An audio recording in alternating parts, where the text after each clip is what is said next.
Which is the right way up? See, this is hard to think about that. Oh, but what's the right way up? Well, I don't know. Well, if I don't know the right way up, I don't know what upside down is. But it's true, they grow upside down. Do they? Yeah, Which is the top? I must be the bit that you pull, is it? I don't know. When's the last time you pulled your banana? Anyway, the winner is Miss Linda Doherty, Killyclug, Letterkenny, County Donegal. Congratulations. Thanks to everybody taking part. Another chance tomorrow. All right, Lee. See you then. Take care. It's the 9 till noon show now. Time for a news update at the top of the hour, 9 o'clock. Good morning, Daniel. Morning, Greg. There's been a surge in the number of tenants being given notice to vacate their rental properties. The Residential Tenancies Board is reporting a 58% increase in the number of eviction notices issued in the first 6 months of 2022. Almost 3,000 notices to quit were issued between January and the end of June, with the RTB saying the main reason is landlords quitting the private rental market so they can sell their properties. Sinn Féin, who obtained the figures, are now calling for a further ban on evictions, like one enacted during the COVID-19 pandemic. Housing spokesperson Owen O'Brien says there needs now to be a crisis response. The kind of things that I think the Minister needs to look at is the reintroduction of the ban on evictions into homelessness, is an acceleration of what we call the tenants in situ scheme, where local authorities purchase private rental properties where there's a haparaz tenant in it with a notice to quit. We do need to see an acceleration of the delivery of social housing, including the use of high quality modular and vacant homes. There's been a boom in sales of €1,000,000 plus houses despite the cost of living crisis. Figures obtained by the Irish Independent today show that 178 homes across the country sold for more than €1 million in the first 6 months of this year. That's up from 129 in the same period last year. Donegal had the 5th most such sales in the country, with 4 homes here going for over €1 million in the period up to the end of June. There was a 78% increase in the number of homes selling for over €1 million in Wicklow, and there was a 44% rise in Dublin meanwhile.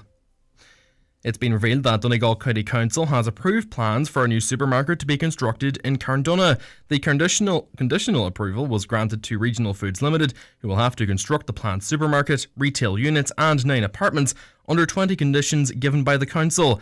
This is the latest approval granted in the area, after earlier this year Lidl also had plans approved to begin construction of a new store in the Carndonagh area. And finally, we're getting set for temperatures in the late 20s this week. Met Éireann's weather advisory for hot weather runs until Sunday at midnight. The forecaster has warned of uncomfortable temperatures at night and possible heat stress for vulnerable people. Forecaster Brandon Cray says the weather will get much warmer from Wednesday on. Due to a high-pressure system that's building over the country, we're in for a mostly dry and warm period over the coming week, and there is a hot weather advisory in effect for Met Éireann, as very warm conditions will develop with temperatures gradually increasing to the mid to possibly high 20s countrywide from Wednesday onwards. And that's all from the news desk. For now, I'll be back at 10 o'clock with another news update, but until then, good morning.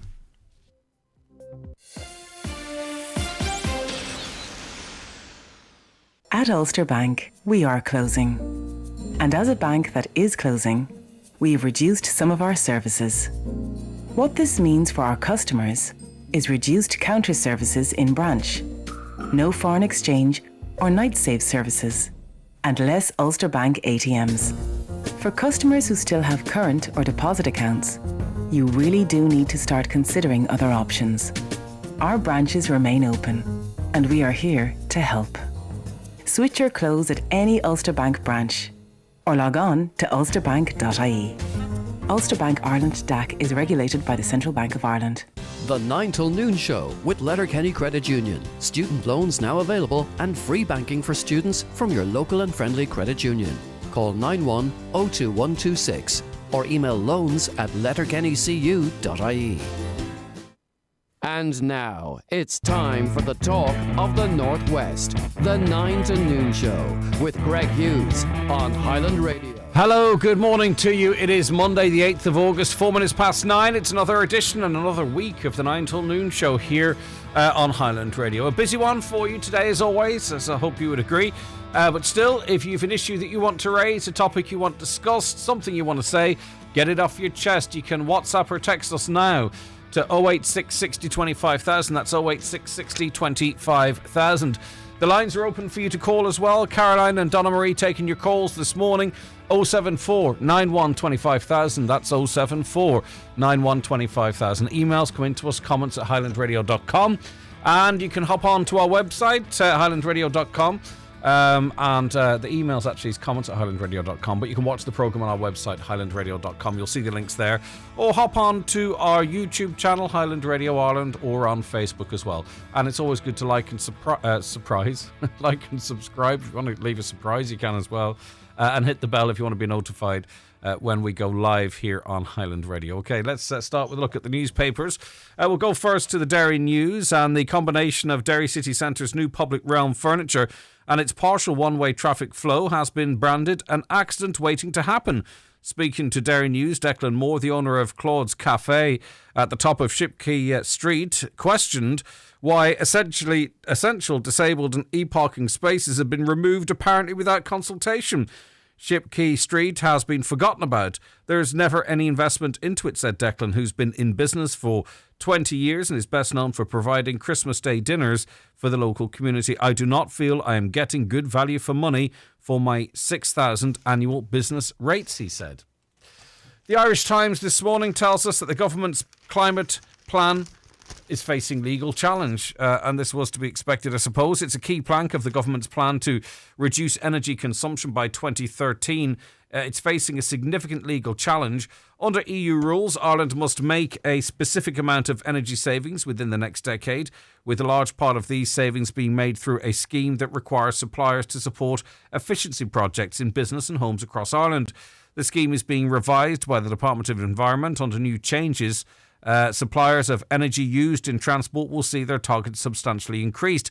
It's understood it's now highly likely that Fuels for Ireland, the industry body representing oil importers and distributors, will bring a judicial review against the plans when the new scheme is unveiled in the coming months. Legal advice supplied to FFI claims the prospect of success is good.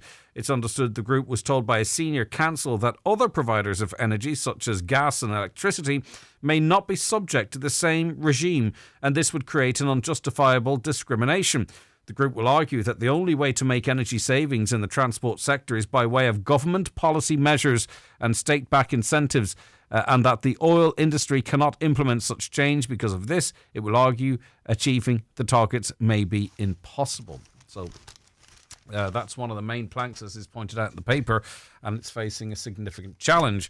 The Irish Daily Mail warns us again that Ireland is the worst prepared country in Europe for an energy crisis, and the possibility of rolling blackouts this winter would be catastrophic. Now, this is according to one single energy expert. The country may even be forced to curb electricity usage to prevent power cuts in the winter months, as temporary emergency generators may not be up and running in time, it was reported yesterday. Now, the one thing we have to obviously, fear sells, and there's an awful lot of fear about at the moment, the fear that we could have electricity cuts. We may well, possibly could have. Micheál Martin spoke about this at the end of last week. He said that it's unlikely. Don't forget we had these warnings last winter as well, and they never came to pass. But it's worry, worry, worry, fear, fear, fear. I was chatting there at the weekend too. It's very important. Because hot weather affects different people differently. It's important to discuss it and have good information out there. But, not that long ago, there was no weather advisory over 25, 26, 27 degrees Celsius. Now you get the skin cancer warnings, which are very important as well. But that on top of, talking about how people might be uncomfortable at night. I also note that, the little discs onto which they superimpose the weather, they used to be orange, now they're dark red, even around 27, 28, 29. I just hope that people aren't sort of trying to capitalise on fear and worry, and that we are, obviously climate change is climate change, but a spell of hot weather is a spell of hot weather. We are also somewhat used to that. The weather and climate are two different things, by the way. I'm not suggesting they're inclined, but also, as just to say, it's like the fear that, power could be cut by winter. It's the opinion of one person that used to work for the ESB. But anyway, I'm rambling a bit there, but it's just everything. There's no joy in anything now. Everything seems to be, worst case scenario, and it's worrying people. But anyway, the country may even, if you have a view on that, by the way, 08660 25,000. I haven't thought about that to fully formulate an understandable view, if you know what I mean, but hopefully you get what I'm trying to say there. But we read that the country may even be forced to curb electricity usage to prevent power cuts in the winter months as temporary emergency generators may not be up and running in time, as I mentioned. The Commission Regulation of Utilities now looking at ways to force large energy consumers such as data centres to use their own power supply instead of relying on the national grid. Yesterday, the CRU said margins will remain tight as emergency generators were not built in time for winter. And speaking to the Irish Daily Mail yesterday, energy expert Don Moore said, "We put ourselves in this position. We're the worst prepared country in Europe," and that's saying something. Now, he's hardened his views a little bit. I heard him being questioned about whether he thought there'd be power cuts in the winter before, and he says anything's possible, but now the headline is more stark there. Right, on to the Irish Independent today. Ireland has witnessed an explosion in the sale of 1 million plus homes over the past 12 months. The number of residential Dublin property deals valued at 1 million or more has soared by 44%. Wicklow has witnessed a 78% increase in the number of residential property transactions sold for more than that figure, with major rises also reported in Cork, Limerick, Tipperary, Clare and in Donegal. Property experts said the surge in sales of 1 million plus homes, that's €1 million plus valued homes, is underpinned by spiralling demand for quality properties, a housing shortage, the ongoing strength of the Irish economy and increased spending after the COVID-19 pandemic. Not even the war in Ukraine, allied to fears of future recession, soaring fuel prices and climbing interest rates, has halted the surge. The Irish Independent Analysis of Property Services Regulatory Authority Residential Price Register revealed Celtic Tiger era levels of increases in the sales of residential properties valued at over 1 million. Between January the 1st and June 30th, 2021, Dublin recorded 71 residential property sales valued at 1 million or more. In Donegal, it was 2. All right, so it is a surge, but it's a surge from a low base, it would seem. But people have money, clearly, because they're spending it, or they're doing what we did ahead of the last recession. Right, on to the Irish Sun, and there's a few different tiers of society. I mean, I don't think those spending over 1 million on a home, I mean, everyone can suffer from, obviously, poor mental health, but I don't think theirs is going to be triggered by the rising cost of living and social isolation, which is affecting an awful lot of people. There's lots of people being affected in different ways at the moment. I read in The Sun today that the numbers of people suffering from depression continue to soar as thousands struggle amid the cost of living crisis. Now, a mental health charity has appealed for more volunteers for its support line as calls have increased by over 10,000 since 2019. Aware, which supports those affected by depression and bipolar disorder, is looking for volunteers to work remotely from their home or at the charity's HQ in Dublin. Support line manager Lawrence Smith said the plea was being made due to a huge increase in calls to the free line during the pandemic. Lawrence said, if you look at 2019 and 2018, we would see about 27, maybe 27,500 calls that were coming into the support line annually. It's gone up in 2020 to 37,500 people. So people obviously doing the right thing and reaching out for help, but more people than before feeling the need or in a position that they have to do so. Let's go to the Irish Daily Star now. And officials said there was a strong moral case for a COVID death in-service payment for health workers and that it would provide reassurance to those who continue to work in hospitals and other facilities during the pandemic. A series of Department of Health submissions explained how there was no legal obligation to pay anything extra to those who died while providing healthcare during the COVID crisis. The department were also advised that any scheme would not be compensation for any specific wrong, but simply a payment made as a gesture. Under the scheme, the families of healthcare workers who lost their lives through COVID-19 infection are to be paid €100,000, with applications for the scheme set to open shortly. A note ahead of a memo for government said that by March 2021, 15 healthcare workers had lost their lives after being infected with COVID-19 while working. And very finally, back to wind generation. And wind energy provided 34% of Ireland's energy so far this year on the back of record figures in recent months. That's a third of our energy is provided by wind energy. These are statistics from the Wind Energy Ireland. It revealed it accounted for 21% of all our power last month. July saw a twofold increase in demand met by wind compared with the same period last year. Wind Energy Ireland Chief Executive Noel Cuniff said the figure show it plays a crucial role in shielding customers from rising energy prices. Now, we pay some of the highest rates for electricity in Europe here, so I don't understand precisely where they're coming from there, but maybe it would be even more. But why is it so high to begin with? He went on to say what is heartening to see is that wind energy met twice as much of the electricity demand this July as in July 21, a significant increase. But I think really the public, we generally will only buy into that if it actually feels like it's saving us money. And with the way prices are going, it doesn't feel like that at all. But still, a third of our energy so far this year being generated by wind is not insignificant, I suppose. Okay, let's take a quick break. We'll be back with our first guest after these. The 9 till noon show is brought to you by Letterkenny Credit Union, offering low-rate car loans with fast approval. Apply online at letterkennycu.ie or in office today. Fancy an adventure? Pack up the car and enjoy a day out with the National Trust in Fermanagh. Find magnificent mansions, tree-lined trails and riverside rambles. Go butterfly spotting at Castle Cool. Hire a bike at Florence Court and explore Lough Erne by boat at Crom. Watch the sunset from your tent or glamping pod. Explore and re-explore, adventure and re-adventure. Search National Trust NI to find out more. National Trust, for everyone, forever. Since she got her free hearing aids with her PRSI at Specsavers, Roisin is a changed woman. Music has never sounded better, and that makes her dance. And dance. And dance. Her singing, though, well...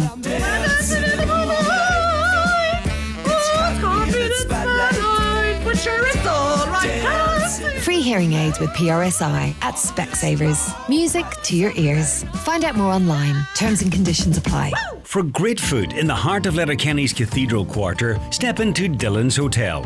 Using only the best local produce, Dillon's serve an extensive menu every day from 12. Perfect for a quick bite, a relaxed lunch or a leisurely dinner. Try the renowned 4-course Sunday lunch with full table service. Or if you work in town, why not pre-order and have your lunch waiting? Great food and service, 7 days a week at Dillon's Hotel Letterkenny, with live music every Friday and Saturday night. Visit dillons-hotel.ie. I've great news for everyone who's looking for a good night's sleep. Restex Beds are looking forward to welcoming you to their brand new showroom at Mountaintop, Letterkenny. It's one of the biggest and best bed and mattress showrooms in the Northwest and has fantastic opening offers now in store. Restex is the most trusted name in beds and mattresses in the Northwest. Why don't you call in and get the bed of your dreams at Restex Beds, Mountaintop, Letterkenny. Now, victims of stalkers will be able to apply for civil restraining orders against them without a criminal prosecution being taken as part of major new legislation. The move, which has been welcomed by some campaign groups and stalking victims, will make it easier for victims to seek protection and at an earlier stage. It is one of a number of measures set to become law in the autumn. Now, Una Ring is a victim of stalking and joins us on the programme now. Una, thanks for taking the call. Thanks very much for having me on. Can you talk to us a little bit about your experience as a victim of stalking, Una? Yeah, I was stalked by a former colleague there back in 2020. It started off with an unwanted advance. Then there was messages back and forth, or messages to me. I wasn't replying back. And then he arrived up and he spray painted the car wheels pink.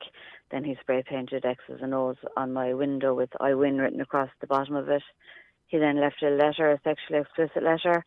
And then he left a letter threatening to break in and rape both myself and my daughter. And he was arrested on my property 4 nights later with the crowbar, rope, duct tape and a sex toy strapped to himself. He was prosecuted and he's now serving time in Arbour Hill Prison in Dublin. What was his sentence, Una? So it started at 9, not 9 first. There was 2 taken off for his guilty plea because he pled guilty. So that brought it down to 7. Then it was 2 years suspended, so that brought it down to 5. But his due release date is 2024, so he will actually only serve 3. Which is a worry to you, obviously, because you would fear that maybe the behaviour could begin again. Exactly. Yeah. I don't know what his state of mind is, so he might leave me alone, he might not. I don't think anybody will know until he's out, you know.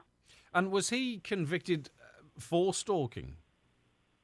No, there was no crime of stalking, so he was convicted of, his actual convictions were 2 counts of criminal damage for the house and the car, harassment from February 2020 to July 2020, being arrested with housebreaking implements, and attempted burglary with intent to commit rape. In relation to the new laws, I mean, it is clear that Minister Helen McEntee has taken quite an interest in this area. I suppose in the first instance, what do you think of victims being able to apply for a civil restraining order, perhaps early in the process? Do you think that's to be welcomed? Absolutely. Like, I can't understand why it hasn't been there all along, like, because all along it had to be, you could get a restraining order, but it had to be against, like, an intimate partner, family member, somebody you were, like, heavily involved with, or there had to be a court prosecution. Like, I have a restraining order now against James Steele, but only because he was successfully prosecuted. So, other than that, like, I wouldn't have been able to get a restraining order out against him because he wasn't an intimate partner. There was no relationship there. So had I been able to do so and had he adhered to it, like, none of this would have happened. There'd be no court case, there'd be no prosecution, there'd be no jail time. Like, it would have saved the country an absolute fortune, and including the Garda resources, my own, like, the money I spent myself on security. You know, it would have saved an awful lot of grief if I had been able to get one earlier. And if he hadn't adhered to it, it would have allowed the situation from a criminal perspective to speed up. In other words, it wouldn't have gone on and on and on and on, culminating in the latter stages of it. Very worrying, very distressful. Now, in terms of making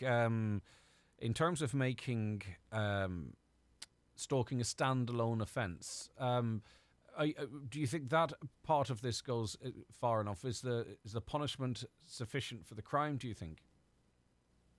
Well, like, the 10-year sentence would be fine if they served a 10-year sentence. But I mean, as I just stated, like, he was sentenced to 9 years, he's going to serve 3. Like, it starts at a certain length of time, and it's whittled down, and it's whittled down, and it's whittled down, and then, like, there's 25% taken off nearly straight away for good behaviour, no matter what kind of person they are or what way they behave. You know, it's just the prisons are so overrun and they're so overcrowded that they kind of have to bring them out earlier to make room for other people, which is ridiculous, but that's unfortunately the way it is. So, like, a 9-year sentence that he started off with is ending up as 3. So if he had been sentenced to 15 years, then he would have served, would say, 5. So that's why I think the 10 years would be enough if they served the full tariff, but they don't. They generally serve a third. So, you know, the punishment doesn't fit the crime then. Yeah, and it'll also be interesting to see if any cases, sort of standalone stalking cases, are actually taken, because what we've seen with the likes of the coercive control legislation, it's often tagged on with other charges, and it's not actually coercive control that someone finds themselves being convicted for. I just wonder if we could, you know, if in your previous case, say for instance we had the stalking legislation there, if he would not have actually been convicted under that but pled out to his other crimes. Like obviously there was no crime of stalking at that time. It was a crime of harassment, and that led to a maximum sentence of 7 years. Whereas the attempted burglary with intent to commit rape, the maximum sentence for that was 14 years. So obviously the prosecutors will go for the crime that will give them the biggest jail time.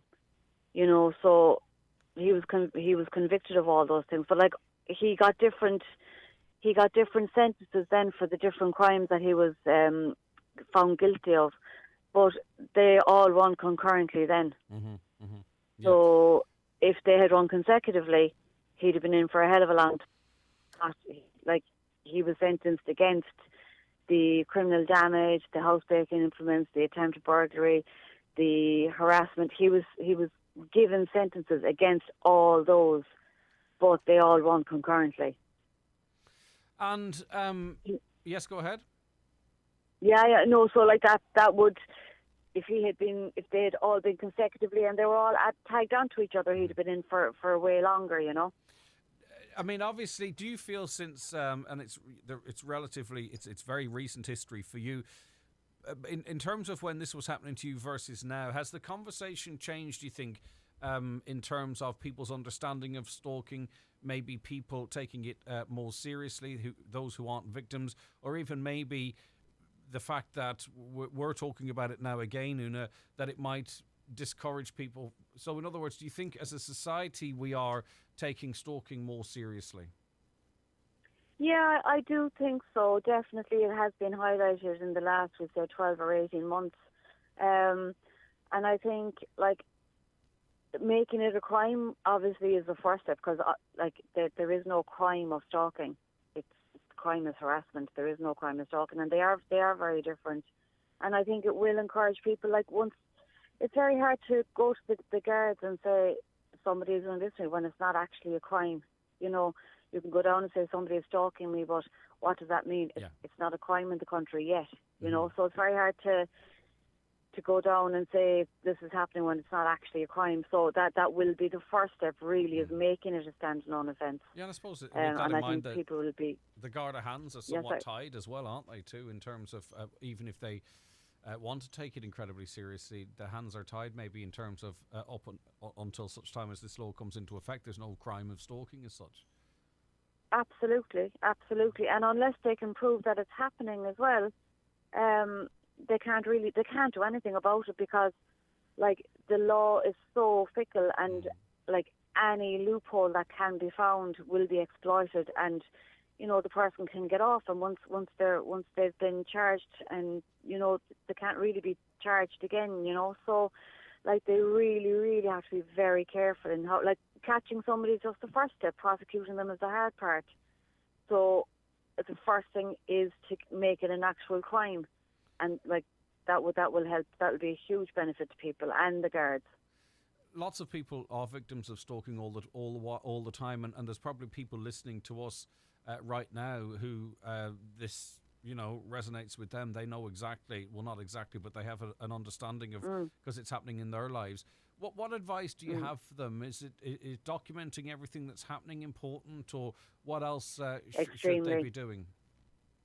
It's extremely important to document everything and get in as much detail as possible. So if it does come to a criminal case, that you have your ducks in a row, and you can, like we say, somebody was stalking you, they were wearing a red top on a certain day and a certain time in a certain place, and if we say the guards have to go back on CCTV, then they can spot this person wearing those clothes in that time. So if the person denies it and says, I was never there, they can see that the person that is saying that they're being stalked is actually telling the truth. And I mean, to document everything in as much detail as possible and just let somebody know that this is going on, because it's a very, very lonely place to be, and you really do need to share it with somebody.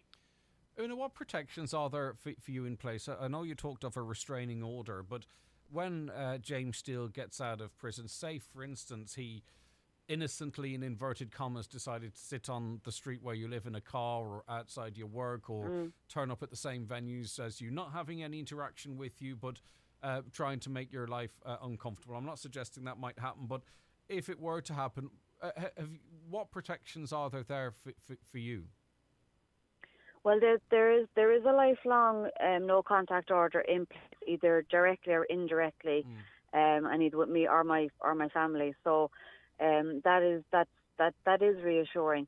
There's also, like, he is now a registered sex offender, and he will have 5 years probation. So if he is caught within a certain distance of me for a certain length of time, like, he will be rearrested and he will be sent back to prison Yeah, and that's for 5 years. He'll be under strict observation for 5 years. All right. Well, some little bit of comfort for you there then. So, Yeah, Una, thanks for speaking to absolutely. us again. I appreciate it greatly. Thanks very much. All right, take care of Cheers, yourself, thanks Una. very All much right, for having bye-bye. It's our pleasure. That's Una Ring there. 086 60 25,000 if you have a view or an opinion or you want to say something there. Right, a caller says, what's the difference in a private investigator stalking your home and someone like Una's stalker? I had a terrible time for 2 months as my ex-husband had me followed by an investigator because he knew he would be done for it. The difference would be, I mean, obviously maybe that text came in before you heard what this person was doing to Una and the specific threats that were being made. In terms of a private investigator following you on behalf of another person, I don't know what the story is there. I wonder, did you speak to the Guardian? What advice did they give you? Is it legal? Doesn't feel legal. Is it legal to pay an individual money to follow another individual around? That doesn't feel right to me. We didn't get to bring you this on Friday. I just wanted to give you an update. We were chatting to Eamon McDevitt during the week last week, of course, of the Cancer Bus, their charity shop. You might remember there was a suite of furniture left outside the charity shop, and Eamon had CCTV footage of the car, the number plates and everything, and he had said to us on, I believe it was Thursday, that if it wasn't collected by the next morning, that it would be brought to the Garda's attention.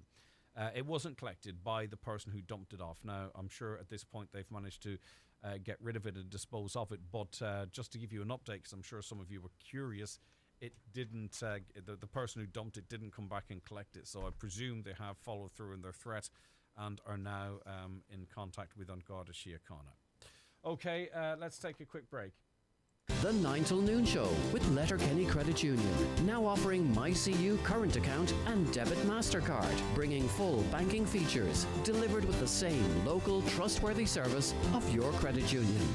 McGinty Tractors in Donegal Town have a vacancy for a management accountant. Reporting to the managing director, the successful candidate will have an overall responsibility for the financial function of the business. This permanent role will suit a qualified accountant with at least 3 years' experience in a similar role. Email your CV for the attention of the managing director to mcgintytractors.hr@gmail.com. Closing date for applications is August 12th.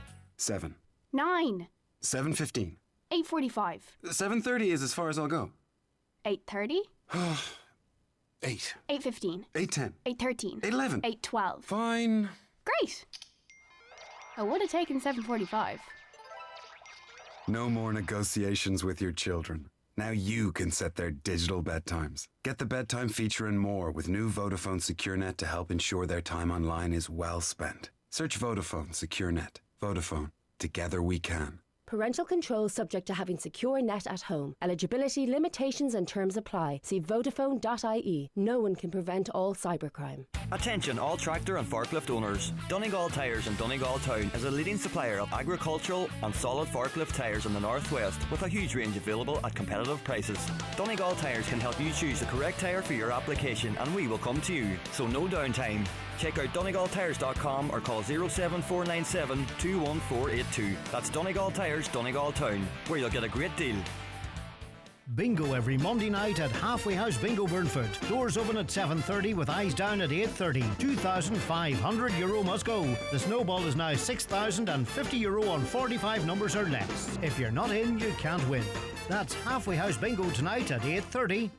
It's time to upgrade. Remember, when upgrading, even a few years, you're looking at better fuel efficiency and enhanced safety features. With the largest selection of pre-owned vehicles available in Donegal, at iMotors, we are confident we have your next car. All of our cars come with up to 12-month warranty. Call into us in Letterkenny or Malin or check out imotors.ie. Now, the Donegal Food Response Network, with support of DLDC, is calling on people in Donegal to support their local community groups with donations of money, food or school supplies in the local food banks in the run-up to the financially pressured back-to-school period. The Donegal Food Response Network is made up of several community organisations throughout the county that open their doors to accept donations of food, vouchers, cash or gifts that will be distributed to those in need in their local community. Margaret Larkin is Community Development Manager at DLDC and joins us on the line now. Hi, Margaret. Good morning to you. Good morning, Greg. The Donegal Food Response Network, this is not newly established, is it? No, Greg, the network came together, I suppose, initially and sort of organically at the onset of the COVID-19 pandemic. There was a huge need at that time for support, for people experiencing food poverty. So at that time, DLDC sort of reached out to all community organisations all across the county just to identify who was actually providing, support by way of food parcels to local families or individuals. So out of that, these 17 organisations, charities, began working together really, and at that time DLDC linked very strongly and worked very much in partnership with We Care Food Bank, who, I know you're familiar with, and are a fantastic organisation in Letterkenny, and do Trojan work on a completely voluntary basis as well. But DLDC would have worked in partnership with We Care at that time to submit an application to Food Cloud to source food nationally, so we sent vans up every Monday through volunteers again to bring down pallets of non-perishable food to the county, and we distributed that out through these 17 organisations. So as, I suppose, we worked our way through COVID, and then through that period, I suppose all the organisations involved began to realise the benefits of networking, the benefits of supporting each other, of not doubling up and working together. Exactly, and all of these organisations, albeit the organisations that we're working with, they are, there's dotted all across the county. They all do work very much in partnership with the St Vincent de Paul's, in their local areas as well. So they all sort of work as teams within their own local community as well. They're best placed to know who needs support and how best to support families in their local area. So it's very important that it is. Okay, before we talk about how people can help, can you give us some indication as to the demand on services? Like as it stands, well, has there been an increase? And as it stands, can we meet the needs of people? Well, throughout initially, as I said, at the onset of COVID, there was a huge demand increased significantly. Now, we did find that it leveled off again, but coming back in recent times, as Greg, with increasing fuel costs, increasing running costs for grocery, the weekly grocery shop cost is increasing week on week. So the demand is increasing significantly, and I suppose as the network was meeting through February, March, April, all of the organisations were flagging that the demand was increasing constantly. They all, I suppose, have different demands in different areas, but, every organisation on that network supports, between some 10 families, some 20, some 30, very much depends on the area. I suppose what it shows too is that, firstly, unless they have to, people won't reach, won't seek help because obviously, as you say, it levelled off post-pandemic, presumably as people went back to work or whatever it might be. But it also shows that there are a huge swathe of the population on that tipping point because what has changed over the last while is that steady increase in the cost of living, and that's dragged a large group of people further down, and they are now reaching out to the network for help. Absolutely. What our network members are telling us is that people that would have previously donated to the service are now using the service. And as you say, Greg, it's a very discreet and confidential service. It's also one that people are very reluctant to reach out, to seek support with. So it's a very sensitive area, and I suppose the network themselves are very conscious of that. All members are very conscious of that. But, through working one-to-one discreetly with people, they are realising that many that are the new people reaching into the service are people that would have before been very supportive of the service and would have donated. So they very much can see that turn. Yeah, and the pressures are going to increase now. And listen, I don't expect you to comment on it, Margaret, but unfortunately the pressures are going to increase over this month and into next month and as we head towards Christmas. But a lot of it is being driven by the way we run, say, for instance, our schools in terms of books and uniforms and voluntary, in inverted commas, donations. That's outside of your control. I understand that. But you're going to see a huge increase in calls because there's a refusal to do any action or take any action in regards to those. But anyway, be that as it may, I presume the phone's ringing more, the calls are starting to increase and will so throughout August, because we all have to find hundreds of euro, and lots of us don't have it. Well, that's it. As Greg, yourself, if you are trying to send children back to school, albeit preschool, primary school, secondary school, or indeed third level education, across the board, it's a very expensive time for families. And what we are seeing is that in order to, everyone wants their child to have everything they need going back to school, so they will keep that challenge, I suppose, and that strain on the household budget internally, which means things like food. The basic needs within the home will be the first to be sacrificed, because everyone does want their children back to school. They don't want them to be any different to all the other children. And particularly, I suppose, we are envisaging a very stressful quarter 3, quarter 4 this year, with getting back to school, and then with the run up to Christmas and the increase, in the costs of running a home. So particularly now at this time, yes, we're definitely seeing a huge increase in the need for support as people now prepared through August to get children back to school. And it's ordinarily the Food Response Network would only, support with food and, maybe possibly vouchers for supermarkets, but they have as a network agreed that, any donations of stationery, copies, pencils, anything like that can help families experiencing food poverty or food insecurity to get the children back to school. We will help with all of that, where it's available. Last year, one of the food banks received, a substantial donation of those type of items from a local provider, a local business. And I suppose the beauty then of the network is because they're all working together, and we have a WhatsApp group, and we communicate almost daily on that to share supplies. But, when that organisation received that donation, they put out, a call into the WhatsApp group offering supplies as well to the other food banks that are in the network. Yeah. But yes, it's a very stressful time for a lot of families. And it's little things that people may not realise that, I understand this, but just to give one example, like, say, for instance, if a school, quite rightly so, insists on black shoes, right?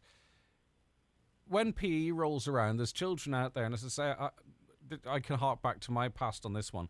There's children out there who don't have a pair of runners. So when PE comes around, they have to do the PE in their shoe. Can you imagine the anxiety of a young one because the family, maybe there's a hole in the runners and they can't afford to replace them?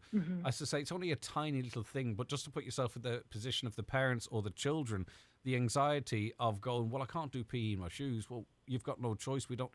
That's, as I say, it's one example. But it's those type of things that you wouldn't think of, or if you've never been in that position, you probably don't understand what that's like or what it's like for the child. It's the same with maybe not having a proper school bag. I went to school with a homemade school bag, right? And it was horrible. Like it was fine, okay, and everyone was doing their best, but I was so conscious of what was happening. Do you know what I mean? Yeah. And it's just those things, and it's the accumulative effect and the impact it can have on young people and their families, and that's what we're facing into, and it's going to be worse this year than it has been for quite some time. Just those basic essentials, what seems basic, but it's hugely important. The proper pencils, pens, a pencil case, stuff that goes by the wayside when you have to spend money to try and get food to feed a family. Absolutely. And what we find, Greg, is because, I suppose, in the world we live in today in social media, and, there's so much pressure on young people, parents will actually go without. They will not eat in order to ensure that their children doesn't have to face into that, and that's typically the type of stories that we are hearing, is that, parents will obviously prioritise the children. They'll prioritise them not having, that challenge of going to school and being different, in inverted commas. Yeah. So they themselves will go without, in order to not let that to happen. You know this, Margaret, I know it, but just so we're clear, this is all different types of families, working families, non-working families, all being dragged into poverty because of the rising cost of living, the rising cost of petrol and diesel. You know, we read today oil's $95 per barrel. It's still up close to €2 at the pumps, and people feel they're being ripped off there, of course. Right, so Margaret, if people have something, anything, what kind of stuff would be really useful in the next couple of weeks, and how do they get it to the likes of the Food Response Network so it then can be distributed through the network? Yeah. Well, each organisation themselves, Greg, will accept donations, and not now and always, you know, throughout the year. So there's 17 organisations on there. Now, they can be viewed, or, you know, they are on the DLDC website at www.dldc.org. I can also share that with you, Greg, if you want us to put up on the Highland Video website. Please, yep. There's 17 there. Now, all of those organisations will accept donations locally. If there are, in recent months, I suppose, in order to make that process simpler, we have worked with 6 or 7 of the organisations to set up I Donate platform on their websites. So all of those links as well to each of those organisations are on our website. All of the others will accept literally food, vouchers, money, stationery at their premises. And as well as that, if anyone wants to contact myself or DLDC, we can arrange for that in the local areas as well. I suppose previously food banks would have requested that people donated food, you know, and there was that process of going to the shop and buying and dropping it off.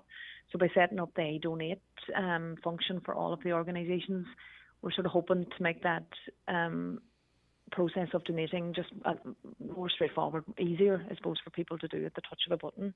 Yeah, and I think it's interesting that sprung from me, and it shows just how it's changing and how different people now are affected by this, is that people who previously donated to help others and now, and it should be encouraged, they're coming forward to seek assistance themselves, and that's how life is changing for a lot of people. Yes.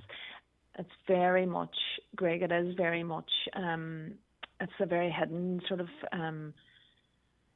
issue, but it is very much, what we are seeing is very much the working poor, for want of a better term, that are experiencing food poverty. Yeah. And what's happening as well at the same time, you know, a big bill comes in, you know, maybe a mortgage payment's being missed or rental payments being missed, and then those letters are starting and those calls are starting, and you know, we just have to do everything as we can, I suppose, to just try and alleviate as much as we can for people. Absolutely. And I suppose a part of this, although we are calling this back to school fundraiser or appeal, a part of this process as well, Greg, is to raise awareness. So if there's a family out there, if there are individuals who are experiencing food poverty, please do reach out to one of the organisations. There are 17 there who will help very discreetly, confidentially and compassionately. That support is there, and there are organisations all across the county. So, you know, the Food Response Network works off that mantra that no one should ever go hungry. And, you know, if anyone is challenged, please do reach out. You know, there is help there.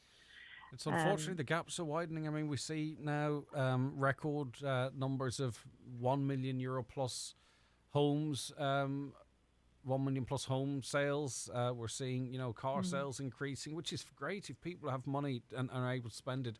I'm not trying to guilt anyone or make them feel bad.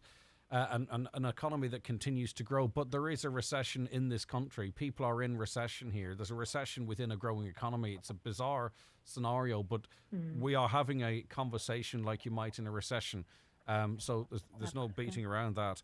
Just remind us lastly, because I don't want to muddy the message, how, if people can help right now, how do they help? Just recap it for me one more time, please, Margaret. Well, if you go onto the DLDC website at www.dldc.org, there are all of the organisations are listed.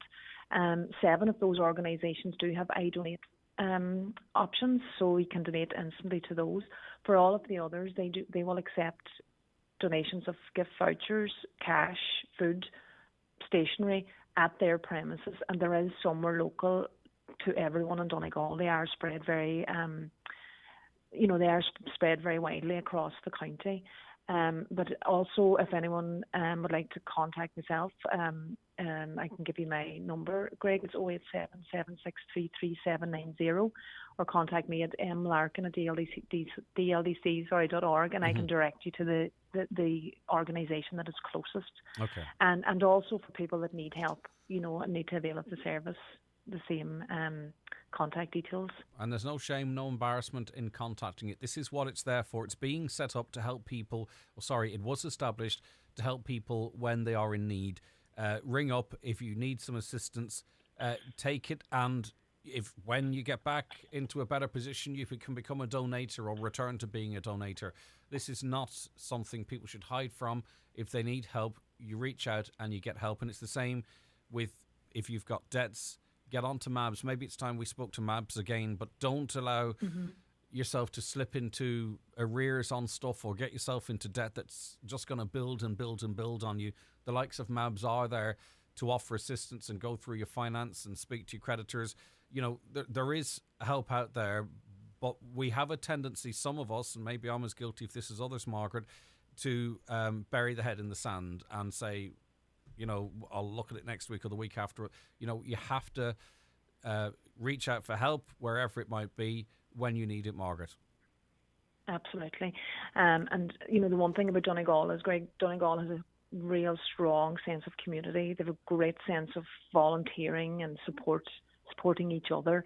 And, all of these organisations and St Vincent de Paul's and as MABS, as you say, there's so much help and support out there, and it does take a village sometimes. And everyone can experience difficulties at some stage of their lives, and this will be, or I suppose this is a service that is delivered very discreetly and confidentially. So it is just to help people over a certain period, as you say, and there is help there. And it's, I suppose, all of these people work in this sector because they know the people in the local area and want to help. Yeah, exactly. That's it. They want to help. Margaret, thanks for your time this morning. I appreciate it. Hopefully you get a big response to that. I really do. Okay, thanks. Margaret Larkin, there's Community Development Manager at DLDC. The 9 till noon show is brought to you by Letterkenny Credit Union, with monster loans available up to €60,000 for all occasions. Visit letterkennycu.ie. Better value lives at Dunnes Stores, with lots of ways to save on your favourite brands. Start your day right with Weetabix 48-pack, now only €5. And enjoy half price on Hunky Dory's sharing bags, now only €1.29 each. Plus, with our 10 off 50 grocery voucher, you save even more, which means every trip to Dunnes Stores means better value. Dunnes Stores, always better value. Terms and conditions apply. Voucher can be used on next grocery shop of €50 or more. Don't sleep in and miss the very latest beds and mattress offers from dfibeds.ie, Ireland's leading online bed and mattress retailer. You'll get a comfy Irish-made mattress, upholstered base and headboard from an amazing €229. Check out the full range at dfibeds.ie. Delivery free and guaranteed to you within 7 working days. DFI Beds. Sleep well, live well. Shane Connolly Car Sales, now located at Drumlonagher, Donegal Town, is an independent car dealer offering excellent finance packages, and we deliver straight to your door, local or nationwide. At Shane Connolly Car Sales, Donegal Town, we sell and service all makes and models. Check out our social platforms or visit ShaneConnollyCars.com. A public interest message from Donegal County Council. Nathan Carter and the Moonies will headline the Donegal Festival of Golf. The events will take place on Friday the 19th and Saturday the 20th of August in Downing's GAA pitch. The festival is being hosted by Donegal County Council as part of the prestigious Irish Legends Golf Tournament and in association with the McGinley Foundation. Tickets are free but with limited availability. Booking is essential via eventbrite.ie. Donegal County Council, supporting local businesses and our economy. All right, Catherine's on with us now. Hiya, Catherine. Hey there, how are you? Not too bad. You drive, is it a fully electric car or hybrid? Yeah, it's a fully electric car. Okay, right. What was your experience recently in trying to get some juice into it? Well, we went to Belfast Airport last Monday on a full charge, and on the way back we pulled into the service station at the bottom of Glen Shane. We pulled in there and their charger the charging point was out of order. So we continued on to Templemore Sports Complex, and that one too was out of order. We just headed on home after that, and charged at home. We did get home with enough power left, but a lot of them are out of order, or there is issues with them. I find in Inishowen there's only 5 chargers in Inishowen, and they're all slow chargers. The one at Buncrana, the old fire station, that had been broken for a while, but and the slow chargers are basically a waste of time because they have to go through a conversion in the car, and it takes 7+ hours to get a full charge. The fast charger in Letterkenny, there was issues with that too, or one of them? Yeah, that was not last Thursday, the Thursday previous. Someone had pulled in to charge, but they hadn't tapped their card whenever they were leaving. So the machine seen it as they were still actually on the charger. Right, so you had a call to get them off. So between the ins and the outs of it, calling to see if they're working and if they can, reboot the machine and things like that. It's just not really convenient. How long have you had the electric car, Catherine? Since February. And obviously, the middle of February. Range anxiety is a thing. It's okay if you're local, presumably, because you charge it. You sound like you have a charger at the home. Do you regret the decision, or are you frustrated at the fact that the infrastructure's not there to support your move to a cleaner way of travelling? Well, since we got the car, the cost of electricity is up 53% to charge on the charging points, first of all. Now, I wouldn't get an electric car again unless there's a rapid improvement on the infrastructure and there's a major increase on fast charging points, because it's okay it's absolutely fantastic whenever, you're doing short trips or you're around home where you can pop on and charge. But going on a long journey, it just adds so much stress and extra time. We went to Kerry for a funeral and it was an absolute nightmare. Do you find yourself driving with the aircon off and all that kind of stuff? Yeah, you can't even, putting on the radio, you're kind of, you don't really want to use it, but, you definitely wouldn't put your phone on the charging point. That's definitely stopped. You would never charge your phone in the car anymore. Yeah. There's a lot of, I find like we park the car and, walk to some shops now where we would have jumped on the car and headed on to another shop. You wouldn't do that anymore. You would walk. I mean, even with all the problems, though, do you feel you've saved money, or is it more a contribution to the climate situation? Like, is it cheaper for you to run that car, even with the 50-odd% increase in charging charges?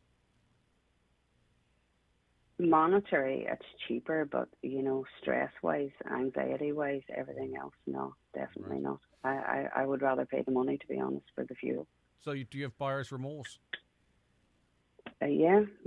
And unless things, rapidly change, I will be going or trying to go back to, fuel again. Right. I mean, yeah, exactly. So you are not being supported in your efforts. Okay. Listen, Catherine, an interesting insight. Thanks very much for that.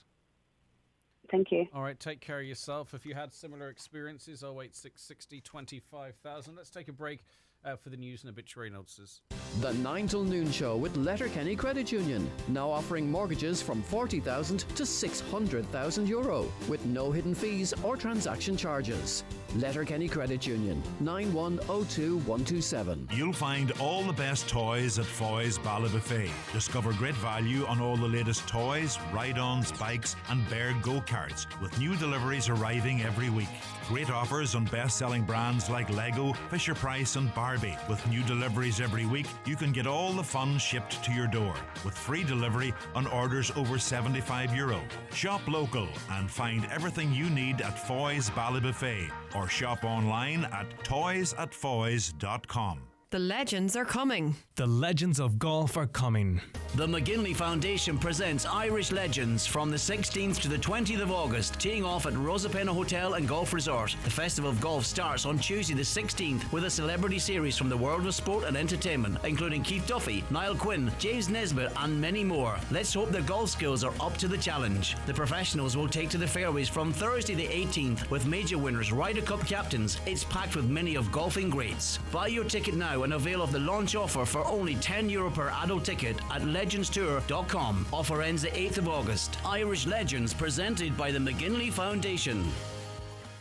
GiveBlood.ie know we can count on you, our community of blood donors, to give blood and to choose to be there for others in their hour of need.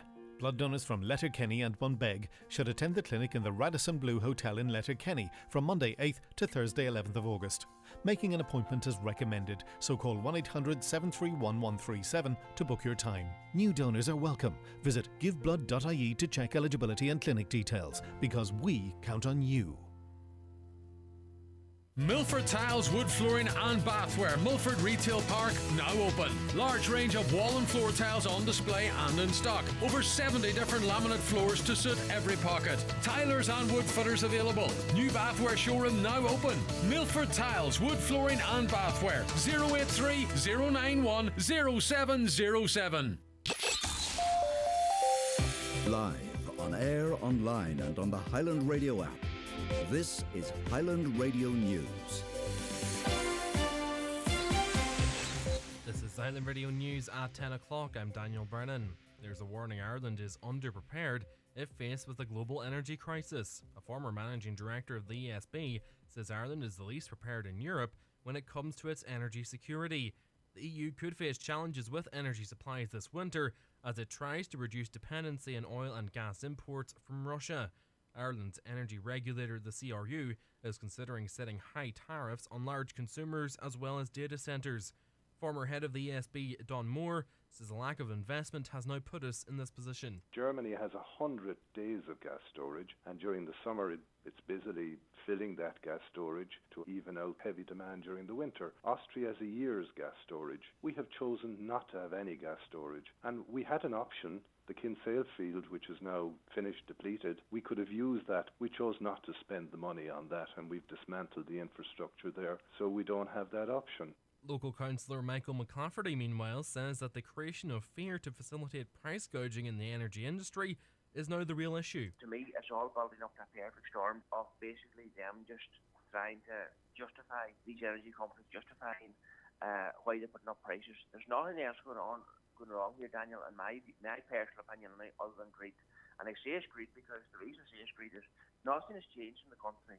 We haven't built any more buildings. We haven't done any more estates or such.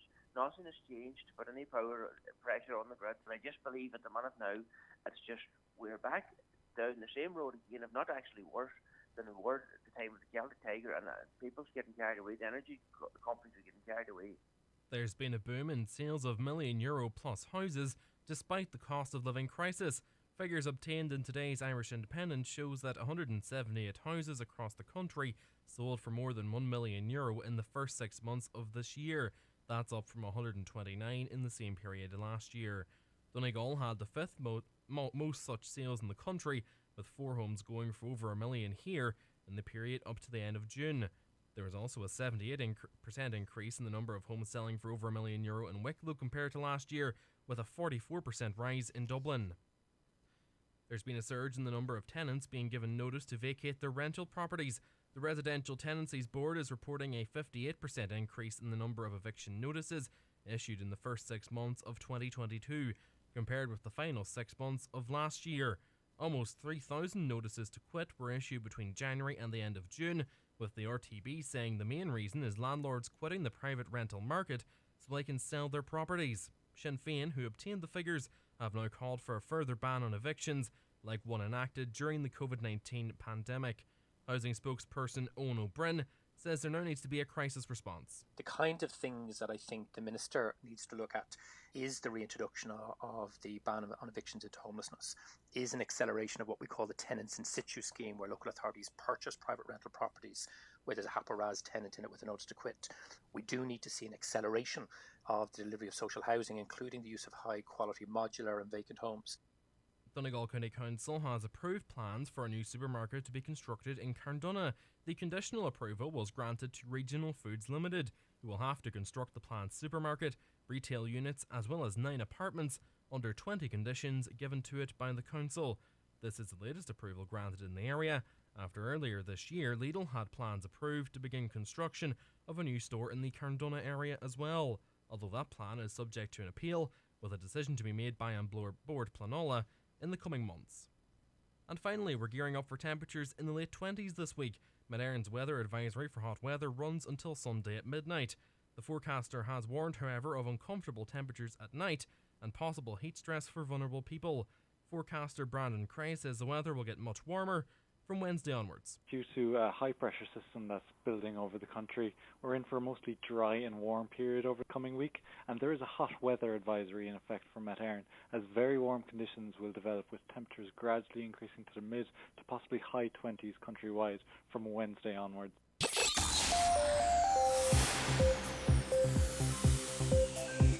Weather now today will be dry with long sunny spells, turning hazy at times. Highest temperatures of 18 to 21 degrees Celsius.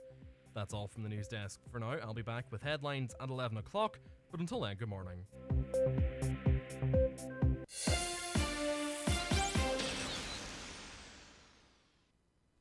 The obituary notices for Monday morning, August the 8th.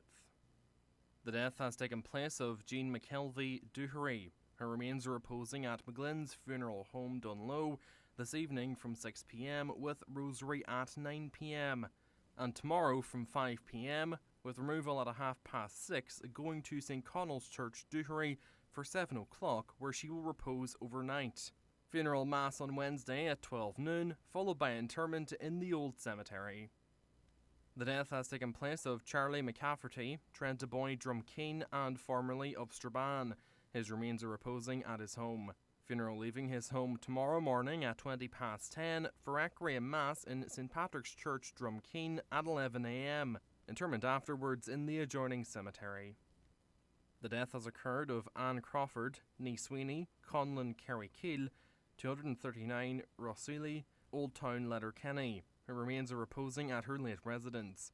Family time from 10 p.m. to 11 a.m. and on the morning of the funeral. Funeral Mass at 11 a.m. tomorrow morning in St Eunan's Cathedral, Letterkenny, with burial afterwards in Leck Cemetery. The Mass can be viewed live at steunanscathedral.ie. Family flowers only please, donations if desired to the Donegal Hospice, care of any family member or Con McDade Funeral Director. The death has occurred of Moya Ellis, 103 Blue Cedars Ballybuffet, and formerly of Bishop Street, Derry. Remains reposing at McCool's Chapel of Rest, Ballybuffet. Removal from there this evening at 6:45 p.m. to arrive at the Church of Mary Immaculate Stranorther at 7 o'clock. Requiem Mass at 11 a.m. tomorrow morning, with interment afterwards to the City Cemetery, Derry. The Requiem Mass will be streamed live via the parish webcam at churchservices.tv/Stranorther. The death has taken place of Maria Bernadette Lynch Nee McCoy, 3 Sycamore Heights, Park, County Derry, and formerly of Liscool Park, Glengormley. Her remains are reposing at her late residence. Funeral from her late residence this morning, leaving at 10:20 for 11 o'clock Requiem Mass in St Mary's Church, Altonur. Interment immediately afterwards in the adjoining cemetery. Family flowers only please, donations if desired, in lieu to the Foyle Hospice, care of McLaughlin Funeral Directors. The death has taken place of Bridget Brady Quinn, Bunnaturn, Screggan, Tullamore, County Offaly, late of Greysteel, County Derry. Her remains are reposing at her home. Removal this morning to St Coleman's Church, Muckla, for Requiem Mass at 12 noon. Interment afterwards in the adjoining new cemetery. Family flowers only please, donations instead if desired to the Friends of Tullamore Hospital. The death has taken place of Hughie McCarroll, Drimnaraw, Creasla. His remains are reposing at his late residence. Funeral Mass in St Michael's Church, Creasla this morning at 11 a.m, with burial afterwards in Doe Cemetery. The Mass can be viewed live on MCN Media, St Michael's Church, Creasla. Family time please on the morning of the funeral. The death has taken place of Carmel Sheridan, Glenville Court, Lower Clybourne Road, Knocknacarra, Galway, and formerly of Rosemount, Kilmacrennan. Remains reposing at the family home in Kilmacrennan. Requiem Mass today at 12 noon in St Columba's Church, Kilmacrennan, with burial afterwards in the adjoining cemetery. The funeral Mass can be viewed on Church Services TV, St Columba's Church, Kilmacrennan. Family time please on the morning of the funeral. And the death has taken place of Tony Connolly, 7 Laurel Drive, Strabane, and formerly of Bridge Street, Strabane. His remains are reposing at his home. Funeral leaving his home this morning at 11:30 a.m. for Requiem Mass in St Mary's Church, Melmount at 12 noon. Private cremation afterwards in Lakelands Crematorium. The Requiem Mass can be viewed live via the parish webcam at melmountparish.com. For more details, including any family health guidelines for wakes and funerals, please go to highlandradio.com.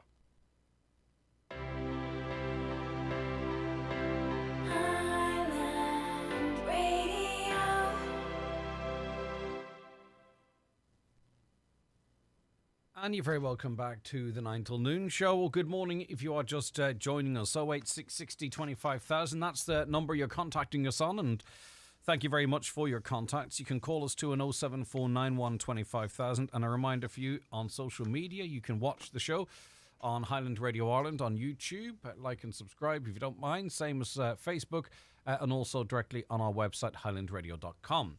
Right, let's get to some of your texts coming in so far this morning. And also, by the way, a little later on in this hour, we'll be playing a piece of music. If you have any requests or dedications, feel free to get them into us now. We'll dedicate them for you.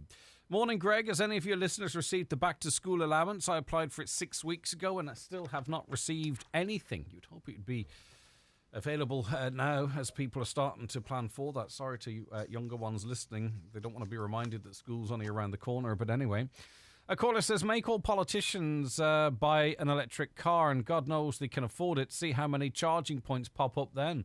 Or maybe if maybe some of them became involved in a charging points company, they might win a big contract to provide one at every single corner in the country.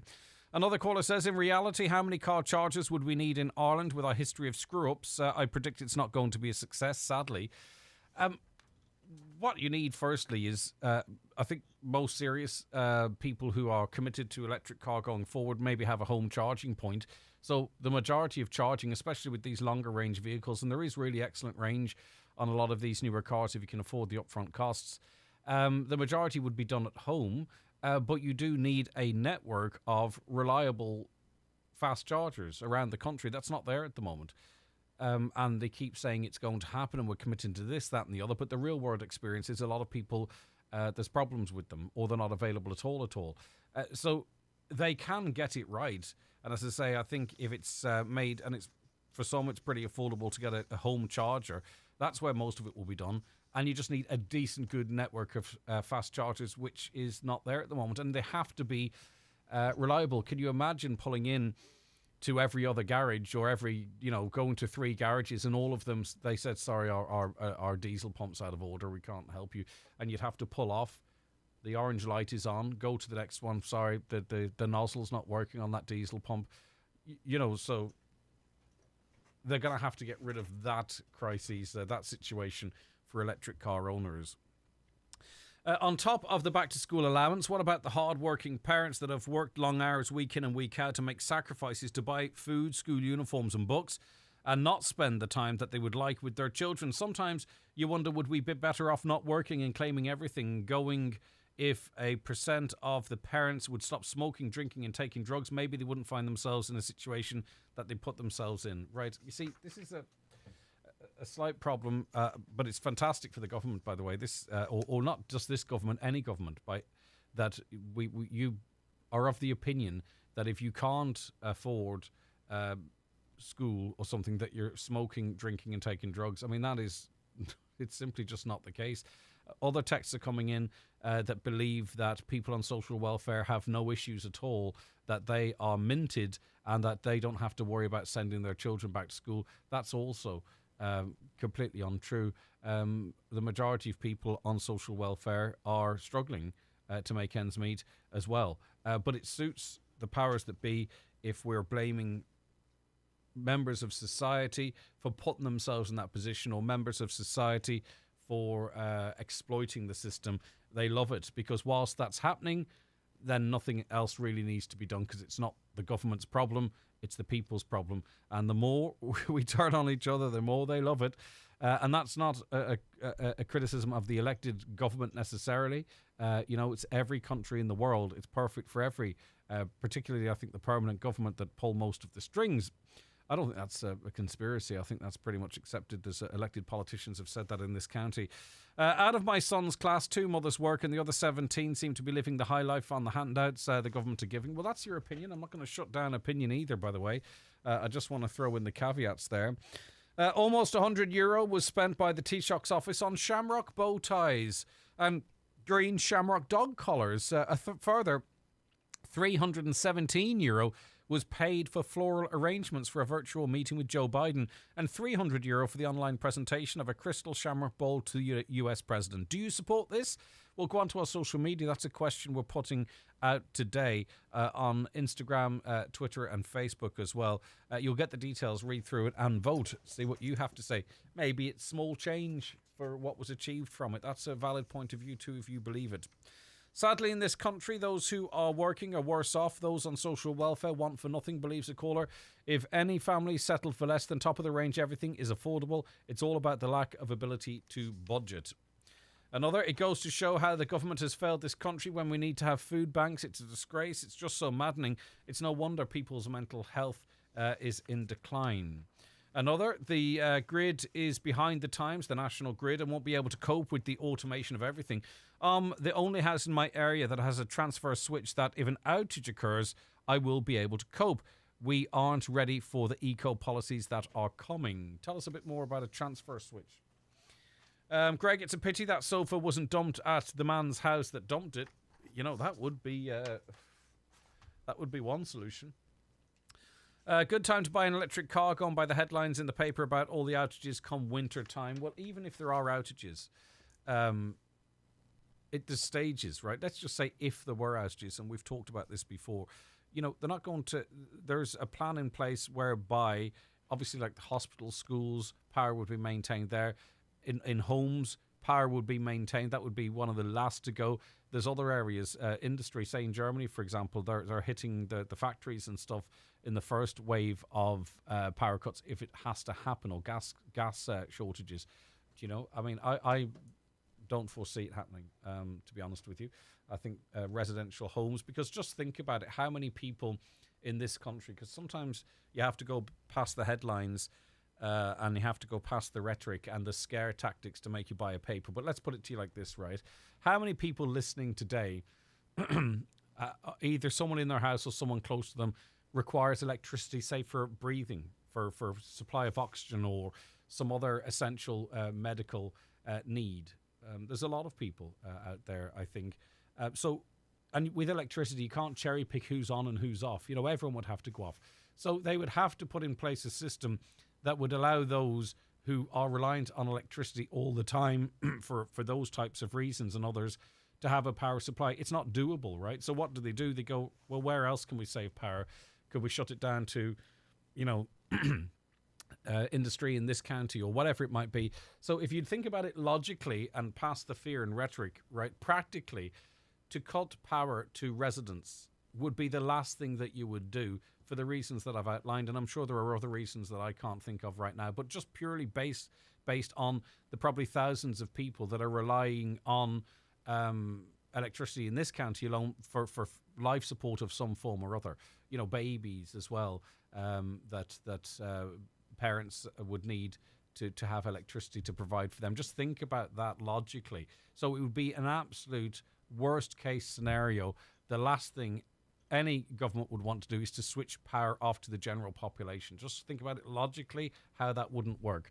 I could be proven wrong on that, but if I am, it's then we're going to be talking about a real crisis in this country and a real pushback and a real kickback. So I can't see that happening for the reasons I've outlined. If you disagree, 086 60 25,000, WhatsApp or text, or call 074 91 25,000. And just remember, no matter how often the government says that it would be a last-ditch measure, or they don't think power cuts are going to happen in winter, and some might say, why should we trust them now? But anyway, that's what they're saying.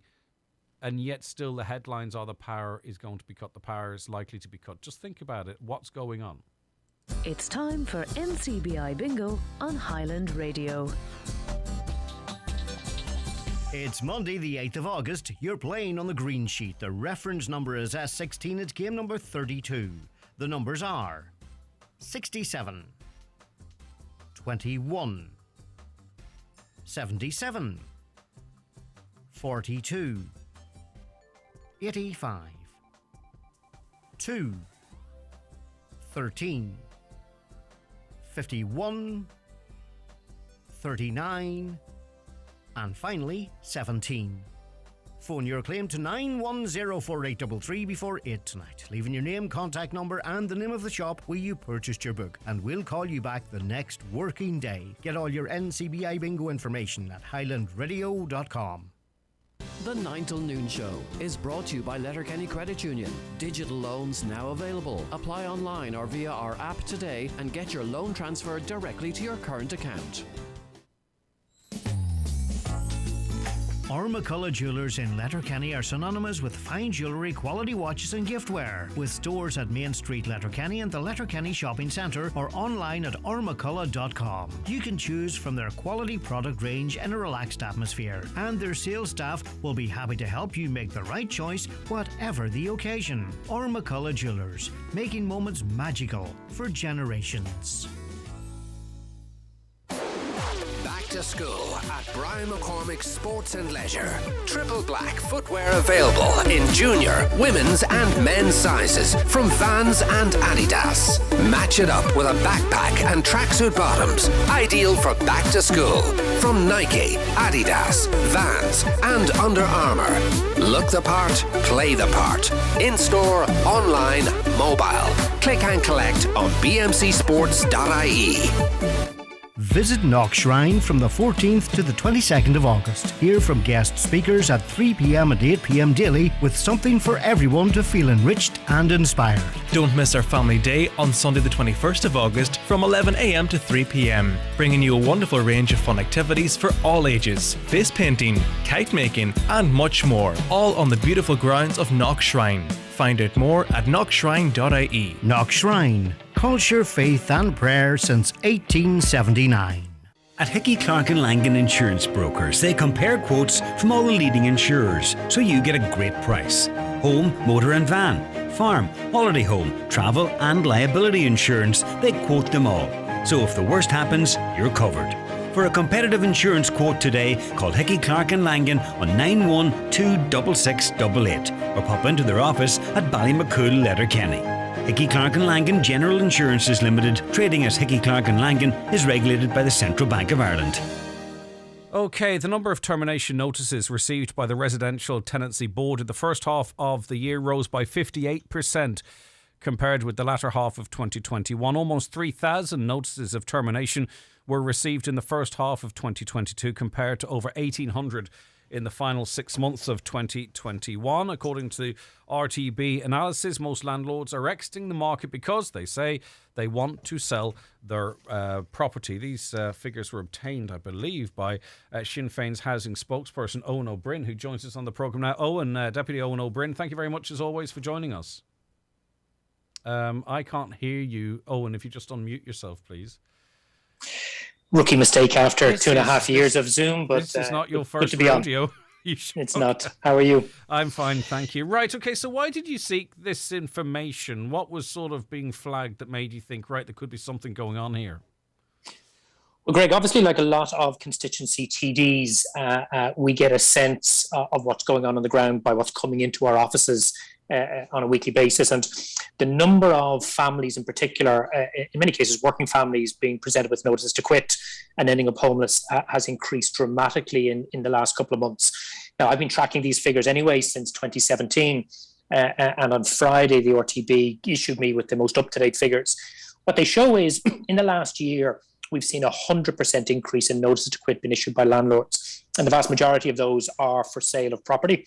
What we understand is happening is look, there are some landlords out there who never wanted to be landlords. These are people who got trapped in negative equity. And now that obviously house prices are high, they're selling up. We have other landlords out there who were never really in the game for the rental yield. They wanted a pension lump sum at the end. They're also cashing in because of the high prices.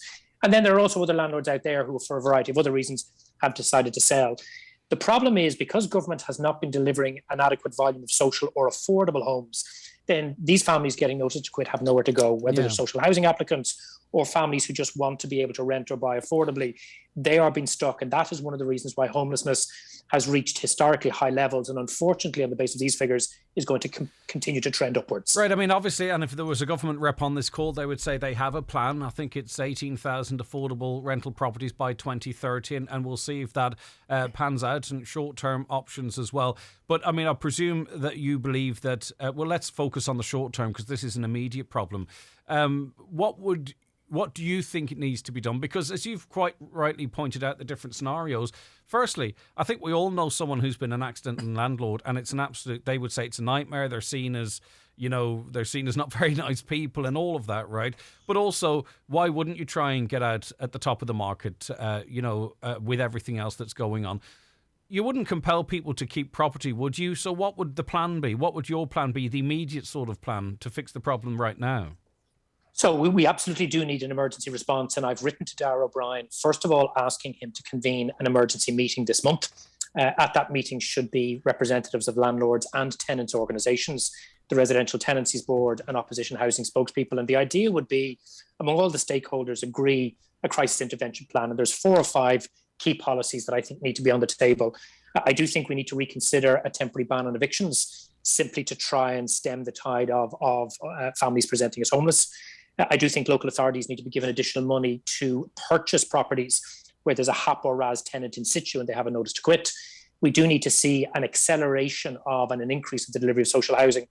And landlords organisations, particularly some of the single property landlords, are often heard to be aggrieved at the fact that the large institutional landlords pay no tax on the rent roll and the single property landlords pay the marginal rate of tax. And therefore, the call for tax reform of all categories of landlords, I think, also needs to be on the table. Crucially, what we need is this. We need a stable private rental sector that supports good tenants and good landlords, that gives tenants security and affordability, and also makes legally compliant landlords able to make a fair return on their investment. That is not what we have at the moment. So, Darragh O'Brien can tell us what's going to happen by 2030 all he wants. That is no comfort to the families who are getting notices to quit day and daily and who are ending up homeless.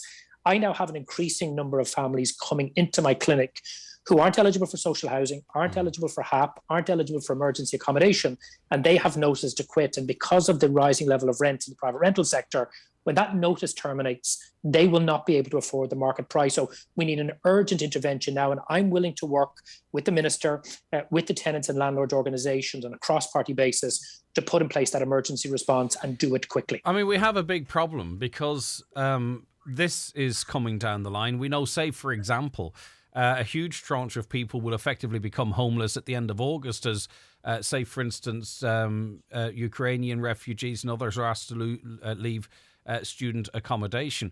And maybe, I don't know what the hotel availability would be like, or how is that seen as some sort of a medium-term solution. Like, things are going to get an awful lot worse. There's no houses, there's no houses available. Things are going to get an awful lot worse before they get better. And it seems a little unfair that private homeowners who are accidental, had negative equity for all the reasons that you've outlined, could be forced to try and be the government solution to this problem. Absolutely, and I've been making that very point for quite some number of years. The core problem here is a failure of government over the last decade to deliver a large enough volume of social and affordable homes. They have been over-relying on the private sector, particularly the private rental sector, for student accommodation, for social housing through HAP and RAS, and also because there aren't enough affordable homes for people to rent or buy. They're all loaded into the private rental sector. So in fact, I think the most important part of the emergency response here is twofold. First of all, as I've said, if a landlord with a HAP or RAS tenant wants to sell up, that's fine. Let the local authority buy the property subject to price and quality of the property. turn it into a social home. Is that good? Is that a good use of public money, though? Sorry to cut across you. It is getting a local authority to pay, potentially top of the market prices for homes that could possibly build, potentially, I mean, I'm just pulling figures out, but could probably build 3 affordable units of accommodation. Is that a good use of money? Well, first of all, it would be better to buy it now than continue to pay HAPORAS for the next 10, 20 or 30 years. And that's according to a report from the Department of Public Expenditure and Reform. But also, in fact, tenant in situ purchases usually represent very good value for money. And obviously, it has to be within that. But the equally most important thing is government needs to accelerate the delivery of large volumes of social affordable homes. We need to start using good, high-quality, modular building technology and the large volumes of vacancy that are out there that are quicker and cheaper to turn around and bring back into use. If government gave our local authorities and approved housing bodies the money, took the shackles off in terms of red tape and said, in Letterkenny, for example, or in many of the other towns and villages around the county of Donegal and elsewhere, go out and acquire, subject to value for money and appropriateness of the property type, but get those units into either social stock or affordable stock. What is not good value for money is allowing these families and single people slip into emergency accommodation for a year, 2 years, 3 years. I mean, apart from all of the stress and emotional heartache for the families, the cost for the taxpayer is enormous. So emergency intervention, but you're right, the private landlords didn't create this crisis. This crisis was created by a failure of government to invest sufficiently in social and affordable homes. This year, so far, they are so far behind their social and affordable housing targets.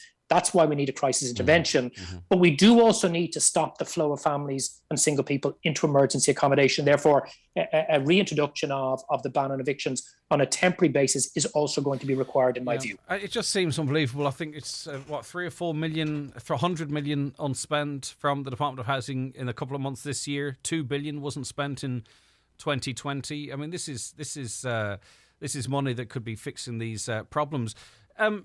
It's not a question I'm comfortable asking, to be honest with you. But for those who are homeless in this country, and also the quality of accommodation that we can provide, is it time for us to have a reasonable, balanced discussion about limiting the amount of people coming into Ireland? As I say, it's not even a question I'm really comfortable asking. But when, I mean, we're probably going to be looking at tented villages. People back at City West. And I know people are coming from an awful situation and safety and some sort of shelter might be better than where they're coming from. But do we have to maybe try and see if there's a conversation to be had in that area? Well, first of all, this is a conversation we shouldn't be scared of having, and I'm more than happy to have it with you, Greg. The first thing I'd say is there are enough properties in the country right now, both to meet the emergency accommodation needs of people fleeing the war in Ukraine and other parts of the world, as well as meeting the long-term housing needs of our population. We have 159,000 vacant homes across the state. That's not including the 60,000 holiday homes that are out there.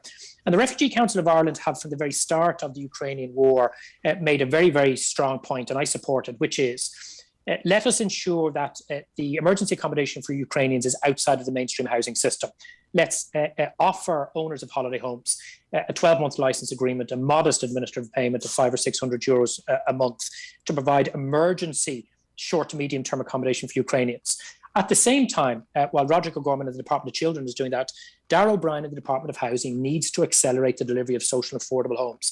We have thousands of vacant homes. In fact, when I was last up in Donegal, I met with the folks from the Letterkenny Cathedral Quarter, and there are tons of vacant properties that if the local authorities were given the opportunity to acquire and refurbish, they could let out as social housing, affordable rent or affordable purchase. When I met with Donegal County Council's housing department and planning department, they were actually saying that the quickest way to deliver large volumes of good quality social and affordable homes is by assisting Donegal County Council get the vacants back into stock. So I absolutely believe with the right kind of policies, we can provide those people fleeing Russia's brutal war in Ukraine with temporary sanctuary, but we can also meet the housing needs of the population of people who are already resident here. That can be done. I put this question to a government rep last week. It's only reflecting what people are out there are saying to me is that, someone who has a home, a second home or something, they're being offered €400 a month to make it available to refugees. That possibly might not even cover the oil heating, dependent on the home. Yet a hotel will pull that in 3 or 4 days on one single room. How is that fair? You talk of those 100,000 plus spare homes. If people not necessarily made money, but at least felt that all their bills were covered, they may consider that. But instead, as I say, they're being offered for a month for an entire house, potentially the equivalent of what a hotel. Well, I won't say what I was going to say, but what they can get for one room in 3 days. Yeah, and this has been a problem, not just in the debate on providing emergency accommodation for people fleeing the war in Ukraine, but also for homeless families. I mean, we are spending hundreds of millions of euros every single year putting single people and families with children up in hotels. That money could be used to provide good quality long-term housing. What I would say about the holiday home offer, however, is this. If you're offering people a basic administrative payment for access to their holiday home, that is in addition to the cost of heating, because of course those other things will have to be paid separately and not by the homeowner. I suppose the point I'm making is more important. We can provide emergency accommodation outside of the housing system by tapping into, for example, holiday homes and others. And at the same time, we can deliver large volumes of good quality social and affordable homes through vacancy, through modular technology, and through accelerating the social affordable housing programme. How do you persuade the owners of those holiday homes then to make them available? Because that is a choice that they would have to make. How do you incentivise it? You wouldn't be in favour of compelling them, I'm sure. Absolutely. No, absolutely not. And look, I talk to lots of people about this. There are 60,000 holiday homes across the state. If you were to get 5% of those, 10% of those, that's 3,000 to 6,000 homes, and that would house, 18,000 plus adults and children. So it has to be voluntary. And I think if the type of offer that the Refugee Council of Ireland called for at the start of this crisis, 12-month licence agreement, so there's legal certainty for the property owner, and an administrative payment every month that more than compensates them for that. I think the generosity of the Irish people will be showing. Our difficulty is this. We cannot continue to rely on hotels alone, because hotels are also housing families who are homeless. They're also obviously trying to get back into their own commercial activity. And I, for the life of me, can't understand why that eminently sensible proposal from the Refugee Council of Ireland at the outset of the refugee crisis in Ukraine hasn't been taken up. I'm hearing that government might be talking about doing it. It's also much better than asking people to take Ukrainians into their own home, because while a lot of people will have done that very generously at the start, it's a very, very different thing having somebody living in your home for a 6 to 12 month period than leasing out effectively a holiday home if you have one. But I go back to the main point. There is no reason why we cannot meet the needs, both of the people who are fleeing war and persecution in other parts of the world and the resident population here. One is through the Department of Housing and Darragh O'Brien. The other is through the International Protection Accommodation Service and Roderick O'Gorman. We need to get the policies right. But crucially, we have rising levels of homelessness and we need an emergency intervention by government now to address that. And the various issues that I've outlined earlier today, and I outlined in an email to Darragh O'Brien this morning, I believe are the way forward. The conversation, we also need to get the language and the messaging correct, because it's generally accepted, there's been reports on this, that the way this is going, it is causing division and it's causing anger and it's causing people turning on people. And I think it's very much important, whomever is in government, that the messaging is very clear so people understand what's going on and who's looking after which group and how those needs are being met. Okay, listen, thanks for your time as always this morning. I appreciate it. Greg, thanks for having me. Take care of yourself. Thank you very much indeed. That's Deputy Owen O'Brien, Sinn Féin's housing spokesperson. What do you think? 086 60 25,000. Get in your WhatsApps and texts to that number. The 9 till noon show is brought to you by Letterkenny Credit Union, offering low-rate holiday loans with fast approval. Apply online at letterkennycu.ie or in office today. Get a great Clarins gift this week from McGee's Chemist in Letterkenny. Buy 2 Clarins skincare products, one to be moisturiser or serum, and you'll get a choice of 3 treat-sized essentials from a selection of 8. But which 3 will you choose? This great Clarins offer is available while stocks last, in store at McGee's Chemist Letterkenny and online at mcgees.ie, where the best costs less. For any skincare advice, call in and talk to the resident skincare consultants, Mary or Gemma. The award-winning Genesis Aesthetics and Skincare Clinic Udor now offers a wide range of skin boosters. The injectable moisturiser for under eyes that improves dark circles, fine lines and wrinkles. Also treating the face, neck, chest and hands. This amazing treatment works from the inside out, resulting in brighter, smoother, plumper skin. For help choosing the right aesthetic treatment for you, contact Mary Ferry, your aesthetic practitioner. You can download the Genesis app or call 07495 32575. Dogs, cats, rabbits, birds and fish. Some of the popular home pets that need care and attention every day. At Gary's Pet World, our fully trained staff are here to help you and your pets. We offer great advice and value on all foods, accessories, grooming and care products, with incredible offers on all leading brands. Shop in store at Gary's Pet World, Letterkenny Retail Park, open 7 days per week, or browse and buy 24/7 at petworld.ie. See the great new collection of AquaClean suites now at McGinley's Furniture in Letterkenny. AquaClean is a unique fabric treatment that allows you to clean stains using only water, and these Irish-made suites can be made to measure. Also see McGinley's huge range of corner groups, recliners and leather suites. Transform your house into the home of your dreams at McGinley's Furniture on the Joe Boner Link Road, Letterkenny, and at mcginleysfurniture.com. Okay, let's get to some of your comments here. Greg, you are right. I know these people are coming from a bad place, but we've no more room for any more. See to our own people first. We just can't take any more. Morning, Greg. Very sad to see what's happening to the people of Palestine at the weekend. Can anyone explain why the world seem to think it's okay for Israel to take their land and use excessive force to control the people? What's the difference in what Russia are doing and what Israel is doing? Thank you. Well, obviously, you know, Israel are big friends with the United States, and I don't know who supplies Israel with the weapons. I'm not sure. Maybe you can Google that and find out. Another caller says, electric cars, another way to kill off rural Ireland. Cutting turf started off as an environmental issue, then burning turf became a health issue. Smokeless coal replaced smoky coal, and what happened next? They taxed the living daylights on it. Why do we allow this to happen to us? The thing is, and what people need to, and it's going to happen soon, is that, and it's happening in other countries already, as soon as more people adapt to the likes of electric cars and what have you, the incentives, your discounts when you're buying a car, your discounts to get a home charger, you know, maybe even some discounts as it relates to the cost of charging your car, that will all go. By the way, that's not a long-term future.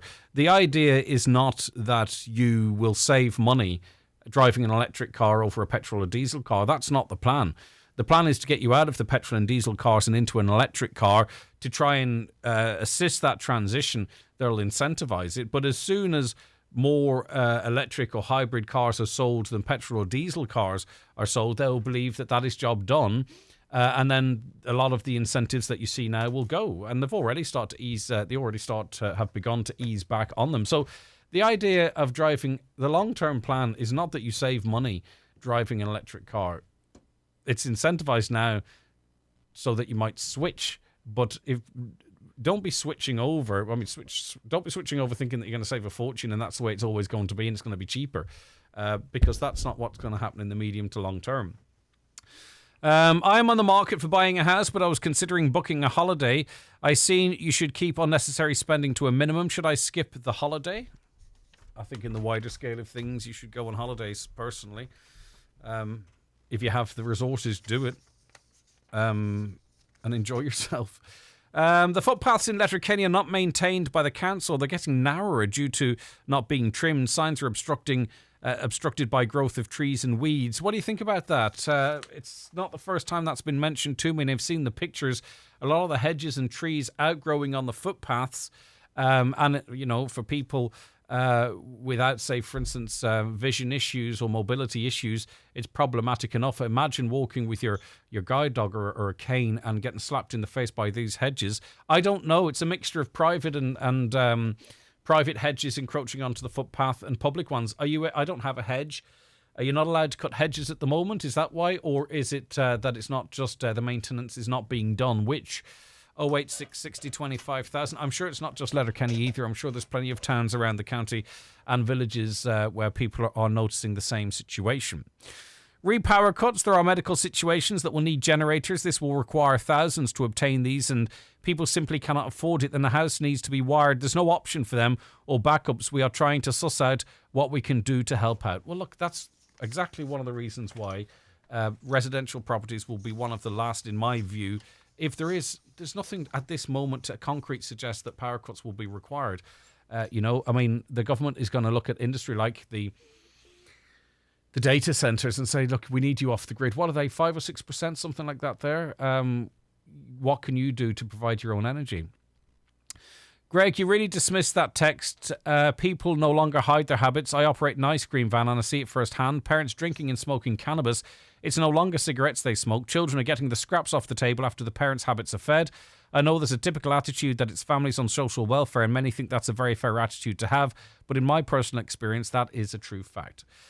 Okay, I understand what you're saying, and I'm not saying it's not the case, right? But you say that you see parents drinking and smoking cannabis, and that's your observation. I wouldn't doubt that. But do you know that they are also not, that they don't work or they're not spending money on their children? I mean, it's a big leap is it not, to connect? I wasn't being dismissive of it, but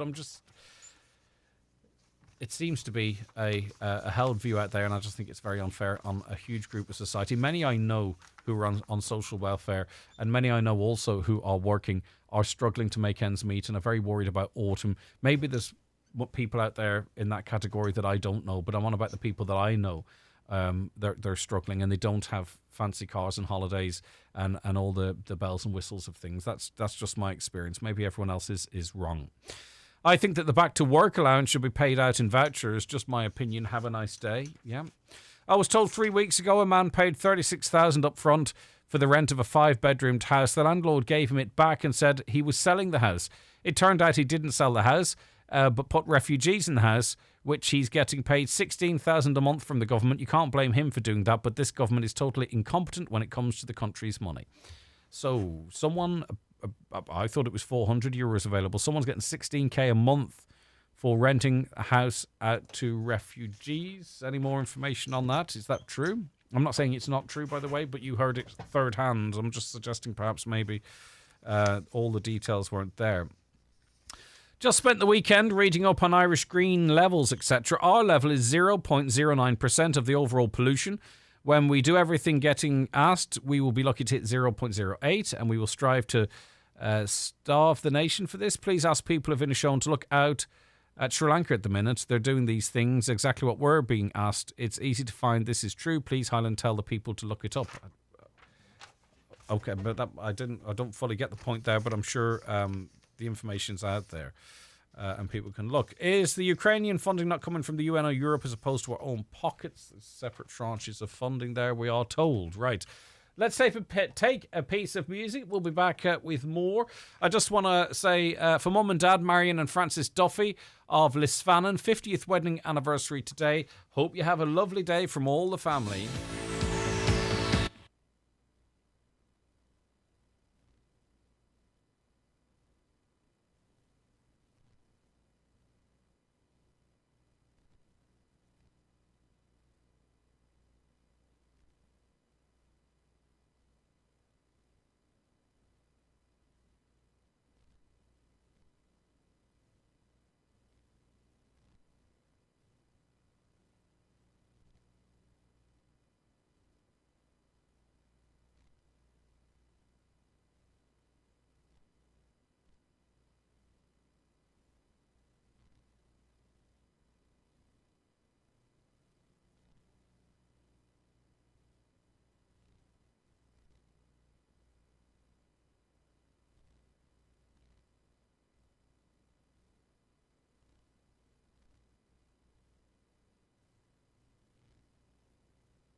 All right, that's Laura Brannigan there and Gloria. Okay, we'll be back with our next guest joining us on the programme after we take these messages. The 9 till noon show is brought to you by Letterkenny Credit Union. Digital loans now available. Apply online or via our app today and get your loan transferred directly to your current account. The big bucks are back. 4 Fridays. 4 winners. Plus 1 lucky jackpot. Oh, that didn't work. €2,500 every Friday. And on the 4th Friday, September 2nd, Someone also wins 10,000 cash money. Go to highlandradio.com and get your €10 ticket. It's a whole new meaning to cash flow. Highland Radio. Summer's just got better. Fancy an adventure? Pack up the car and enjoy a day out with the National Trust in Fermanagh. Find magnificent mansions, tree-lined trails and riverside rambles. Go butterfly spotting at Castle Cool. Hire a bike at Florence Court and explore Lough Erne by boat at Crom. Watch the sunset from your tent or glamping pod. Explore and re-explore, adventure and re-adventure. Search National Trust NI to find out more. National Trust, for everyone, forever. In 2018, Toyota cut through the confusion, completely ceasing production of diesel passenger cars, lowering harmful emissions and providing certainty for Irish drivers everywhere.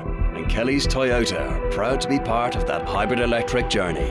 Visit Kelly's Toyota, Letterkenny or Mount Charles today to see what makes Toyota Ireland's best-selling car brand in 2021 and 2022. You'll never take a wrong turn with Toyota. Built for a better world. Best-selling claim based on most recent monthly figures. Bingo every Monday night at Halfway House Bingo Burnford. Doors open at 7:30 with eyes down at 8:30. €2,500 must go. The snowball is now €6,050 on 45 numbers or less. If you're not in, you can't win. That's Halfway House Bingo tonight at 8:30. Getting value on your shopping has never been more important. That's why at Super Value we have great offers like selected barbecue meats, any 3 for €10. Selected Pampers new baby nappies and fairy capsules, any 3 for €20. And get new weekly money off vouchers on the Real Rewards app. For low prices that compete with anyone, it's got to be Super Value. Okay, you're welcome back onto the programme now. We're joined by Councillor Ian McGarvey. Good morning to you, Ian. How are you keeping? Good morning, Greg. I'm keeping well, and I was just at the senior housing figures there just recently. Yeah, it's good to have you on the It's 33,000 for 31 local authorities, or 1,000 per local authority. But a full page in the newspaper stating that the 31 local authorities built 261 houses over the last 4 years. Not a good return. Some idea. Right, but we're speaking to you about the health system. Is it particularly as it relates to public versus private? Greg, it actually is both. Because I'll tell you why. You can't be critical of the public sector because the pressure they're under is enormous. I see a figure for 19,000 waiting list in Letterkenny General Hospital. When you imagine that in your own, people will say, this is unbelievable. When you look at the options for people, will say the NPTF, the National Treatment Vouchers Fund. If you look at it and if you look at the cross-border treatment, Greg, why I'm talking about to you today is the possibility of setting up a revolving fund with a point of contact for people who are waiting well over a year and so on. So is this, you're saying for those who might want to avail of the cross-border scheme whereby they can go and get their operation in Derry or Belfast or wherever, they have to front-load that and not everyone can put their hands on that money. Are you talking about the establishment of a fund that would help those people? Greg, I'm looking at, we'll say, what Friends of the Hospital hold on funding. And I'm looking at any other, if you look at how the Donegal people have provided care for the hospice, it's an example of, would say, what can be done. Because I'm looking at, if you set up a fund for argument's sake of 20,000 to 50,000 tomorrow morning, Greg, and that the patient was waiting to get in and didn't have the funding, that fund would pay for them as soon as they signed, when the grant would come out, it would be returned to the fund.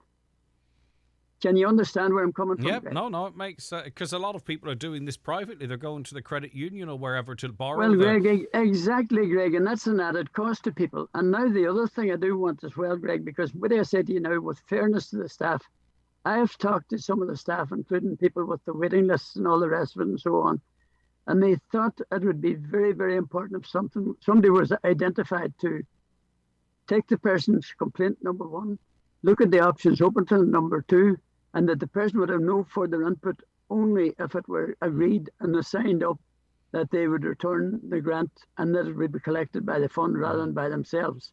So that they would actually no input at all and all the arrangements would be made for them. Because may I say to you two things, Greg, I have had recently two people waiting and has no hope of being seen. And some of them couldn't even walk to the shop. Yeah, there's thousands of people. Say if we only talk about hips, there's thousands of people in this county waiting an operation.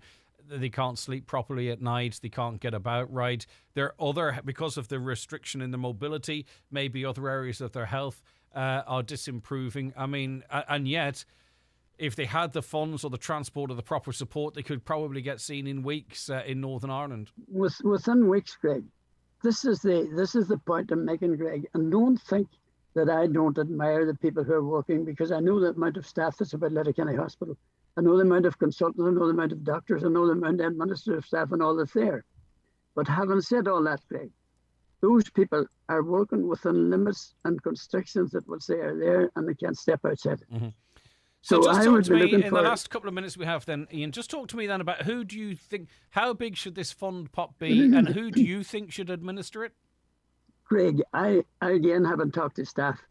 There's hospital staff could administer it alongside their day job and not a bother, because this is a simple operation for them. The other thing it would establish, Greg, as a body that would be recognised by the cross-border and by the National Purchase Treaty Fund and everything else as an authority to actually discuss the interests of the individual because they had signed up to do so. And that the fund, when it would come back to them, wouldn't even have to wait, would cost them nothing at all, but would come back to the fund against Greg. So what we're talking about, a kind of a revolving fund that would go nowhere, would always be available, and would be very beneficial to many people. The big winners out of all of this are the private hospitals, and they say, "Look, we've got the staff, we've got the capacity. Why don't they? Maybe come up with some sort of a funding that they bridge the money until such time as the HSE pays?" Greg, what you say is correct. Greg, it's lack of ability to go out and do something new, because look, what I'm talking about, this would run from government to the HSE and to the cross-border facilities that are available, all linked together, because I have said for a long time, that's pure madness and it's cruel on people who cannot walk to be waiting and waiting just because they neither have the funds, they can't make the arrangements and everything else. Or cataracts treatment where their lives are... Yeah, they're very... There are about 55 different things that the Letterkenny Hospital would deal with. So it gives you an idea. Okay. All those things should be the same, Greg. Right. Ian McGarvey, Councillor, thank you so very much for that. It's a good suggestion. Thanks for your time today. 08660 25,000. WhatsApps and texts to that number. After the break, we have news. The 9 till noon show is brought to you by Letterkenny Credit Union, offering low-rate holiday loans with fast approval. Apply online at letterkennycu.ie or in office today. Patterson's massive summer sale now on. Fantastic discounts across all departments. Beds, mattresses, appliances, dining tables, chairs, sofas and garden furniture. Up to 50% off all X-Display kitchens. Patterson's the Hall Lifford. The massive summer sale for 1 week only. MobiBlast, mobile sandblasting covering Donegal, Derry and Tyrone. Marine sandblasting, automotive and machinery. Also stone cleaning, wood sandblasting, graffiti and paint removal. Suitable for most surface restorations. See MobiBlast Ireland on Facebook and Instagram. MobiBlast, extending the life of your investments. Years ago, I used to dread my motor insurance renewal. Then a friend told me about O'Malley Scanlon Insurance in Ballybofey and Dunlow. They do all the hard work. They contact all the major insurance underwriters and they get the very best possible quote for me. They have saved me a small fortune over the years and they could do the same for you. When your insurance comes up for renewal, contact O'Malley Scanlon Insurance at their Ballybofey office on 9131020 or their Dunlow office on 952206. O'Malley Scanlon is regulated by the Central Bank. Does your home need a fresh coat for a fresh start? Foy & Company in Ballybofey and Letterkenny stock all the leading paint brands and wallpapers, all available for nationwide delivery. Let the Foy & Company team help you create the perfect colour scheme for your home and lifestyle. guiding you through the process of selecting the right paint for your indoor or outdoor space. Book your free online or in-store colour consultation today at foys.ie. Foy & Company in Ballybuffet and Letterkenny.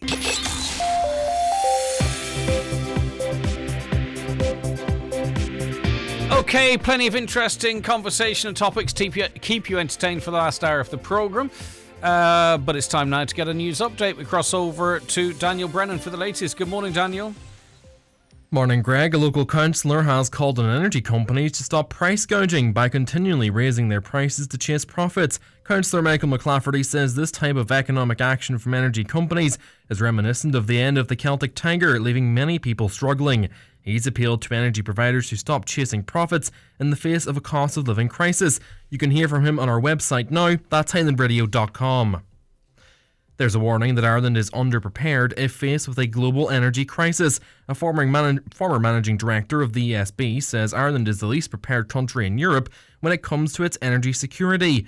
The EU could face challenges with energy supplies this winter as it tries to reduce dependency on oil and gas imports from Russia. Former head of the ESB, Don Moore, says a lack of investment has put us in the worst position in the EU. A fragile ceasefire deal ending nearly 3 days of fighting between Israeli and Palestinian militants appears to be holding. More than 40 Palestinian civilians have been killed, including 15 children, in what Israeli forces are calling preemptive strikes. Israel has faced widespread criticism for launching the airstrikes on heavily populated civilian areas without provocation. The Israeli attacks happened after Palestinian Islamic Jihad had threatened to seek revenge for the arrest of one of its leaders. The head of the United Nations says continuing attacks on Europe's largest nuclear plant in southeastern Ukraine is suicide. Shelling over the weekend hurt one worker and damaged radiation sensors at the facility in Zaporizhia. Ukraine and Russia have traded accusations about who was responsible. Today, the UN Secretary-General Antonio Guterres has said he wants inspectors from the International Nuclear Watchdog to be allowed in. There's been a boom in sales of million-euro-plus houses despite the cost of living crisis. Figures obtained in today's Irish Independent show that 178 houses across the country sold for more than €1 million in the first 6 months of this year. Donegal had the fifth most such sales in the country, with 4 homes here going for over €1 million up to the end of June. And finally, there's been a surge in the number of tenants being given notice to vacate their rental properties. The Residential Tenancies Board is reporting a 58% increase in the number of eviction notices issued in the first 6 months of 2022. Almost 3,000 notices to quit were issued between January and the end of June, with the RTB saying the main reason is landlords quitting the private rental market so they can sell their properties. That's all from the news desk for now. I'll have headlines again coming up at midday, but until then, good morning. Thanks, Daniel. At Ulster Bank, we are closing. And as a bank that is closing, we've reduced some of our services. What this means for our customers is reduced counter services in branch, no foreign exchange or night save services, and less Ulster Bank ATMs. For customers who still have current or deposit accounts, you really do need to start considering other options. Our branches remain open, and we are here to help. Switch your clothes at any Ulster Bank branch or log on to ulsterbank.ie. Ulster Bank Ireland DAC is regulated by the Central Bank of Ireland. Okay, right. It is time to welcome into studio Brendan Devaney, because Monday is the day that the DL debate is broadcast. Good morning, Brendan. Good morning, Greg. How are you keeping? How was your weekend? What good, did you yes. do? Yeah, enjoyed the sun. Hey, sun equals, Were you in Donegal? I was, yeah. Okay. I'm not going to mention the staycation word at all, but people don't like that word. No, it's one any word that gets overdone then gets a bit annoying, doesn't it? But no, we had a wee trip to Tenerife earlier in the Easter break, so I think that was me. I always try and go away when it's the weather's maybe not as good and just enjoy the summer here. You can't be anywhere better, particularly in good weather, but anytime than Donegal. Donegal in good weather is just heaven, isn't it? Wherever you go. But you're close to the beach then, and we'll be down Goodore a lot. Like obviously, have to give Jack Campbell a plug. Is that all right? I owe you a few quid for that if I mention it, or no. Sure, cup of coffee. Yeah, that's for me, Jack. Bring it on. If I'm getting coffee, plug whatever you like. Come here. What's the story now? Our focus, because of the split season, I suppose, our focus is now on the club action, isn't it? Club action, yeah, Greg, I suppose we poor enough end of the season for Donegal, so we're looking for a bit of a lift from the championships. And at the weekend, the intermediate and junior kicked off, and it was nice in a way, Greg, that they didn't all start together, because obviously with the senior being, the big pull out there, some fantastic stuff going on at junior and intermediate level, and it was nice that they had the full light shone on them at the weekend. And in particular our intermediate championship, there's so many good teams in it, and there's so many even teams in it, which we maybe don't have at senior level. So in many ways, maybe the other championships, particularly intermediate, is a more interesting championship in terms of teams that can possibly win it, because we seem to be throwing up the same old with the seniors, which is, you can't blame the top teams for that, but we're waiting for a side to maybe break the mould at the senior. But at the weekend, as I say, intermediate and junior got us kicked off, so Ryan Ferry's going to join us to shoot the breeze over all that. Run through that, okay. And you're also going to be joined by a couple of guys to talk about the Dr. Maguire Cup, including Kilcar's Michael Hegarty and St. Eunan's Brendan Kilcoyne. But talk to us about Michael Hegarty and what he's achieved. Yeah, he's already done a quarter of a century. That's it doesn't seem real, Greg. You're probably old enough to remember Colt Seavers, the $6 million man. Do you remember him? No, that might be just out of your age range. No, you're in the Did you remember that? I was only a wee man. There's probably a lot of listeners would remember him, but he was rebuilt again.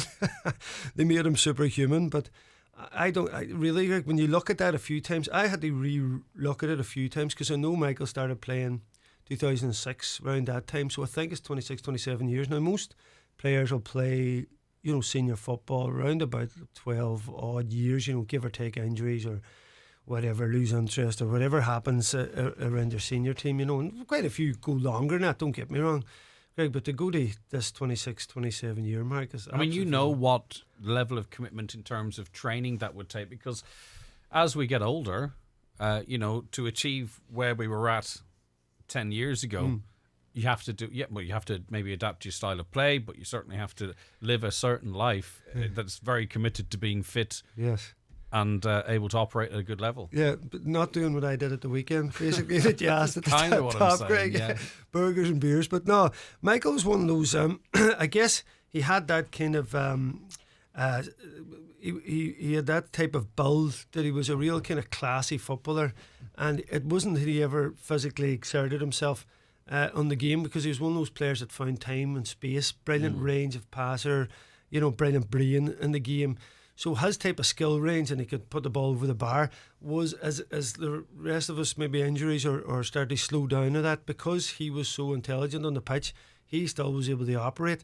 But the fact that he kept going and going to this level, Greg, is just phenomenal. Yeah, and in terms of the senior championship, and you talked about, the level of, you probably could pick the last four to all intents and purposes.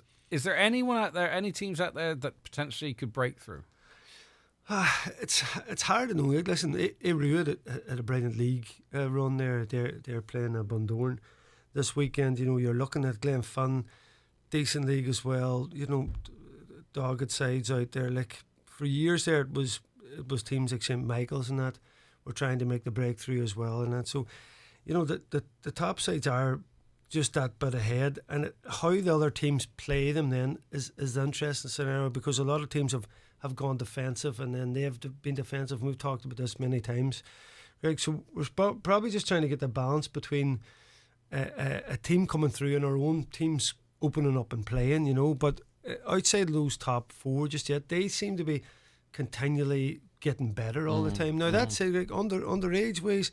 The last few years, there's loads of clubs that have been winning titles and coming up, and that it's not the big teams have been dominating underage. So there might be a change coming down the line, but just as we see it this season, you can't see again, Greg, certainly, because I would expect particularly the winners, St. Eunan's, to have gotten better, and of course Rory Kavanagh stayed in place there as well. So listen, there'll still be an interesting championship coming down the line, but those teams do seem that bit of a step ahead. Right, so for those teams under the top four there, hopefully the managers are recording this now and they can play it into the dressing room, and so they'll not be too worried about they that. Can stuff it to Devaney. Well, yeah, but especially if they put dethrones and Eunan's, I would imagine. God, we were just basking in the glory of St. Eunan's last season, weren't you? Just loved it. Well, listen, in many ways, if they admitted themselves, they kind of limped into a final. Like, they didn't set the world alight. they had one brilliant game, and that was in the final, and I think the lads know that. But there was a wee bit of a monkey on their back because they'd lost a couple of tight games, particularly to Niamh Conall, when they needed to make a breakthrough.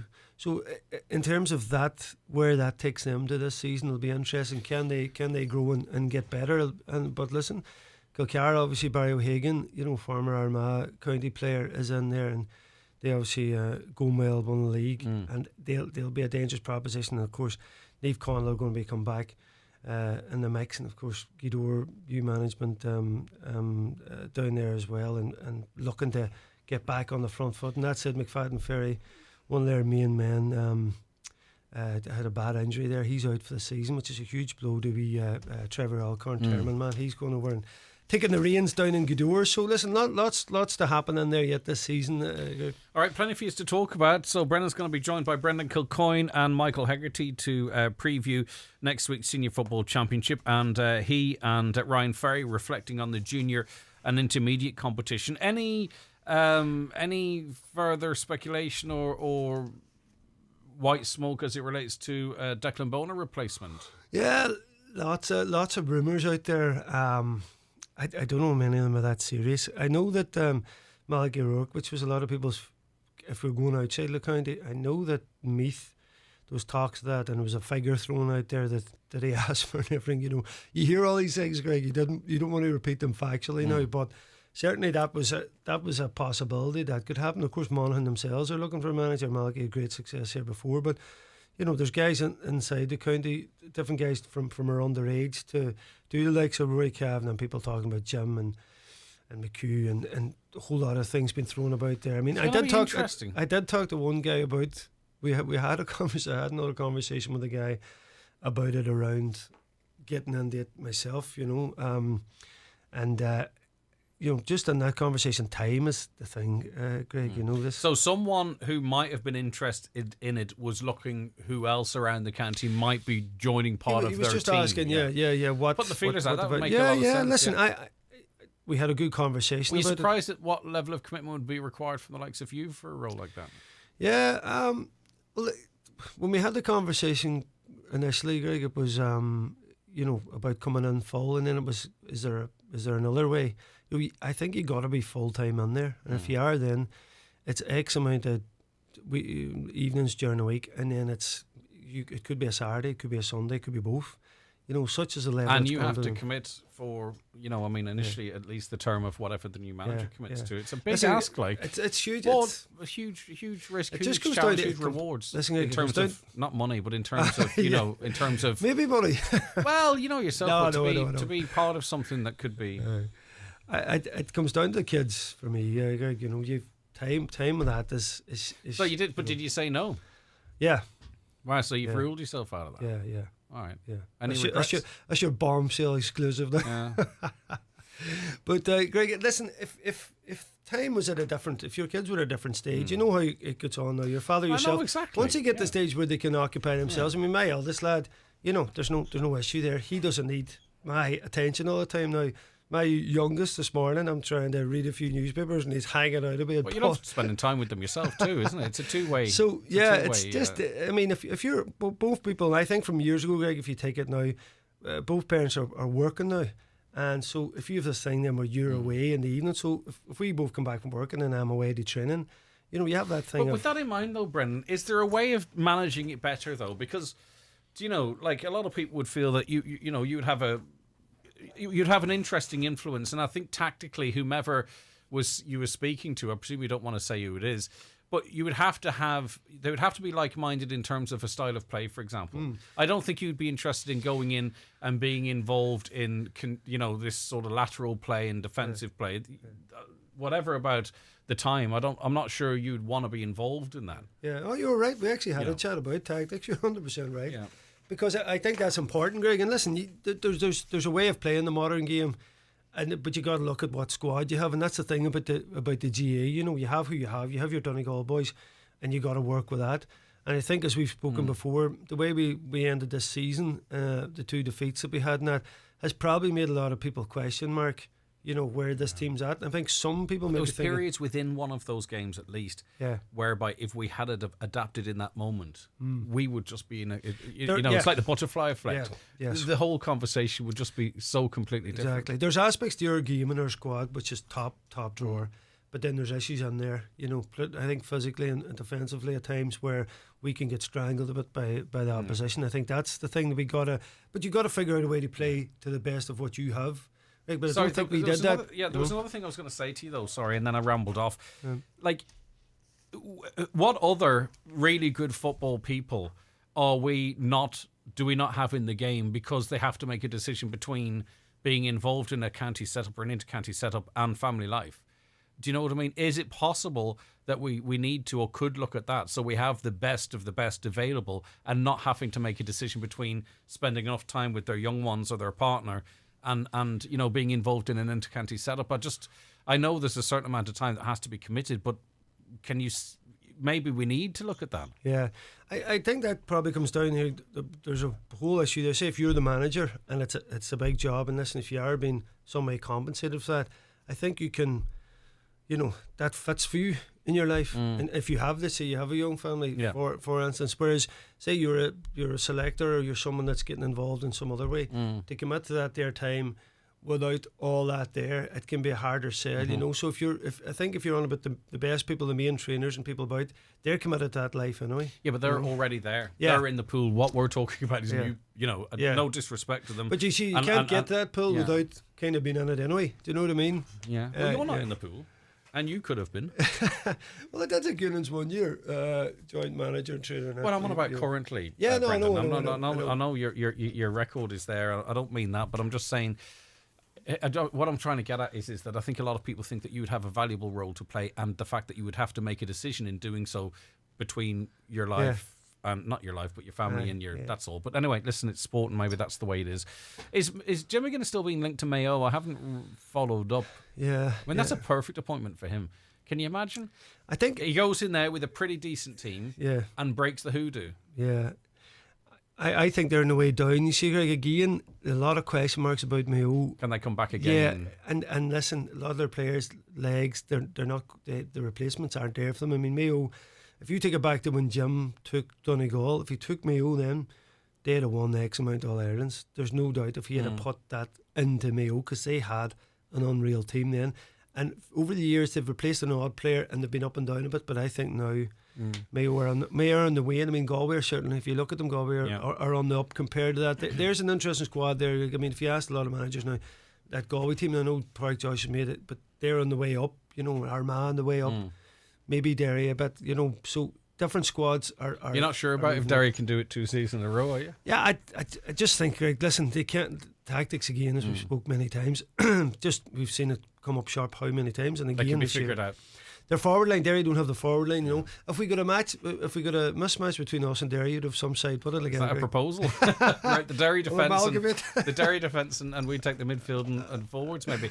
So just one final question then on the management system, and this is not an accusation against Jim McGuinness or anyone else. Has it always been the case that potential managers factor in whether or not they can sort of get a bit of glory with it as well? Do you know what I mean? Has that changed? Is that because of the pressure from social media or everywhere else, or has it always been a case? In other words, was it not a case that a manager went in and they wouldn't go in necessarily thinking, well, can I keep them in this division, or can I get to an All-Ireland semi-final?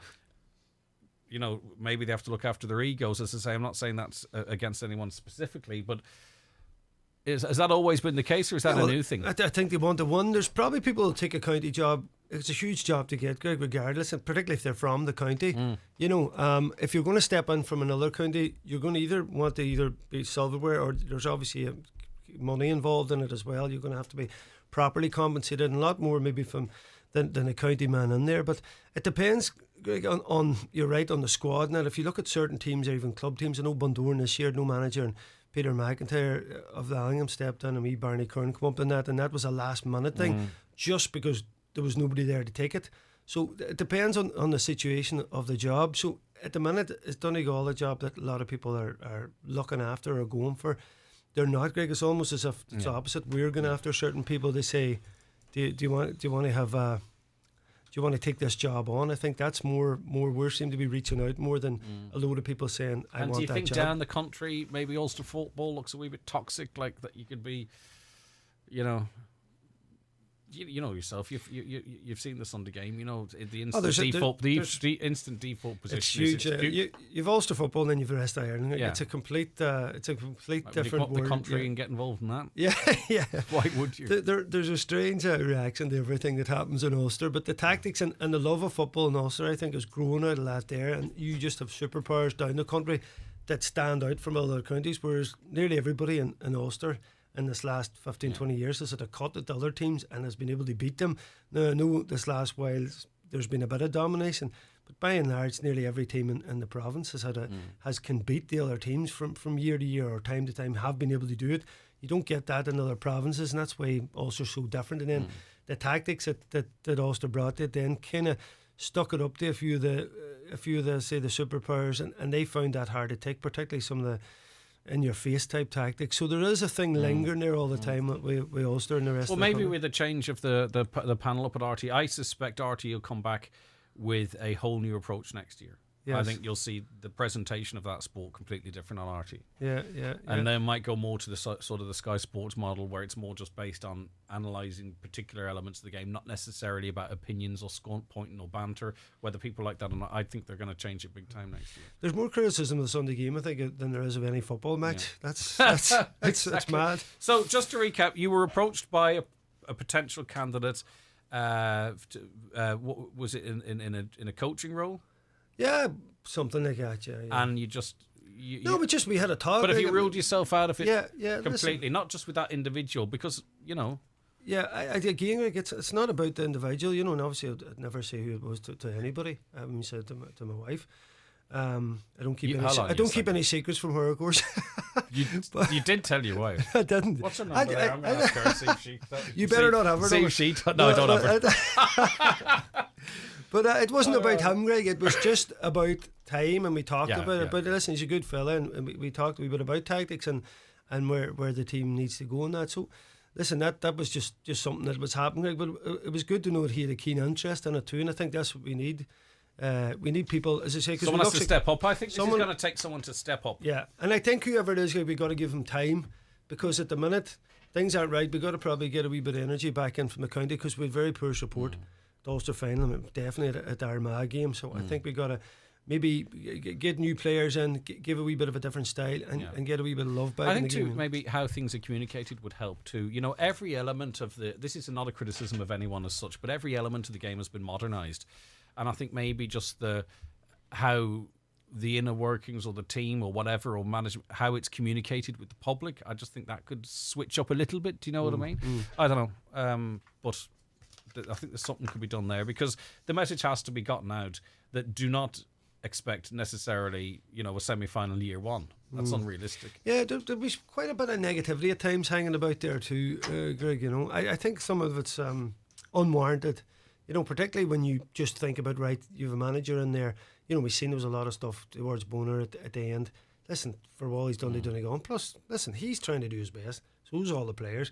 You know, things don't work out. Sometimes they don't work out. Sometimes people but can, you know yourself, if you spend 300 quid taking a family up to watch a team, you think you've bought the right, even if you don't go to all the games, because there's this thing too, you can't say anything unless you go to every club game, every training game, that you can't have an opinion unless you are. You can have an opinion. I would find it just like sometimes it can be a bit. Sometimes it can be, I think. Listen, the soccer season kicked off, right, and I didn't miss it. I watched it. But instantly, it was like, it wasn't like, it was people, say, for instance, revelling in Manchester United's performance. It was just like jeering each other, right? Which is fine, and maybe that's part of it, and it's a bit of back. But you just really don't want to see that being the norm here, I don't think. Look at your own team, see how they're doing, have a bit of crack. But anyway. Yeah. I didn't miss that negativity. I think you see what you're about paying money, not though, Greg. I mean, obviously that's not going to the players, to the manager, and it's GA. You know, of course, I get that. It's family. But people feel they have they feel they can go, you know what, that game was nonsense. But then to individualize it and say nasty things about individuals, that's of course, yeah. No, because I mean, look at what Harry Maguire is it Harry Maguire's put up with Man City, and Manchester United. Sorry, that's not. the abuse he gets on social media is not okay. If you look at people that are involved in GAA, if they've had anybody that's played it or played it themselves, everybody kind of knows, what's going on in the background. And, if something doesn't happen or somebody doesn't perform, it's all right, to be, disappointed in that. But not to the individual, to that player, but not to the person. I think that's the difference. I understand. I do understand where you're coming from, and I just hope we can find that right balance, Brendan. Yes, see. Right, okay, so the DL debate tonight, Ryan Ferry's on it with Brendan going back over the intermediates and the juniors, and they'll also be looking forward to the seniors with Brendan Kilcoyne and Michael Hegarty. And just to recap, if he plays this year, he's over a quarter of a century. He's going to be tugging out for 26. Could, his 26th year. 26 or 27. I'm going to have to. You're going to have to find that out tonight. Exclusively on the. You'd be giving off of it. Take a year off of it this day. Exactly. That was probably the tough year that you've taken off. All right, Brendan. Thanks for Cheers, that. Greg. Back with more after the break. The 9 till noon show is brought to you by Letterkenny Credit Union. Digital loans now available. Apply online or via our app today and get your loan transferred directly to your current account. The big bucks are back. 4 Fridays. 4 winners. Plus 1 lucky jackpot. Oh, that didn't work. €2,500 every Friday. And on the 4th Friday, September 2nd. Someone also wins 10,000 cash money. Go to HighlandRadio.com and get your €10 ticket. It's a whole new meaning to cash flow. Highland Radio. Summer's just got better. When it comes to searching for a holiday, Atlantic Travel and Letterkenny deal with all the major tour operators from Dublin and Belfast to find you the best deals available. A week in the sun, a cruise, or maybe a short break. Whatever suits, you can book in confidence with Atlantic, knowing your holiday is protected should something go wrong.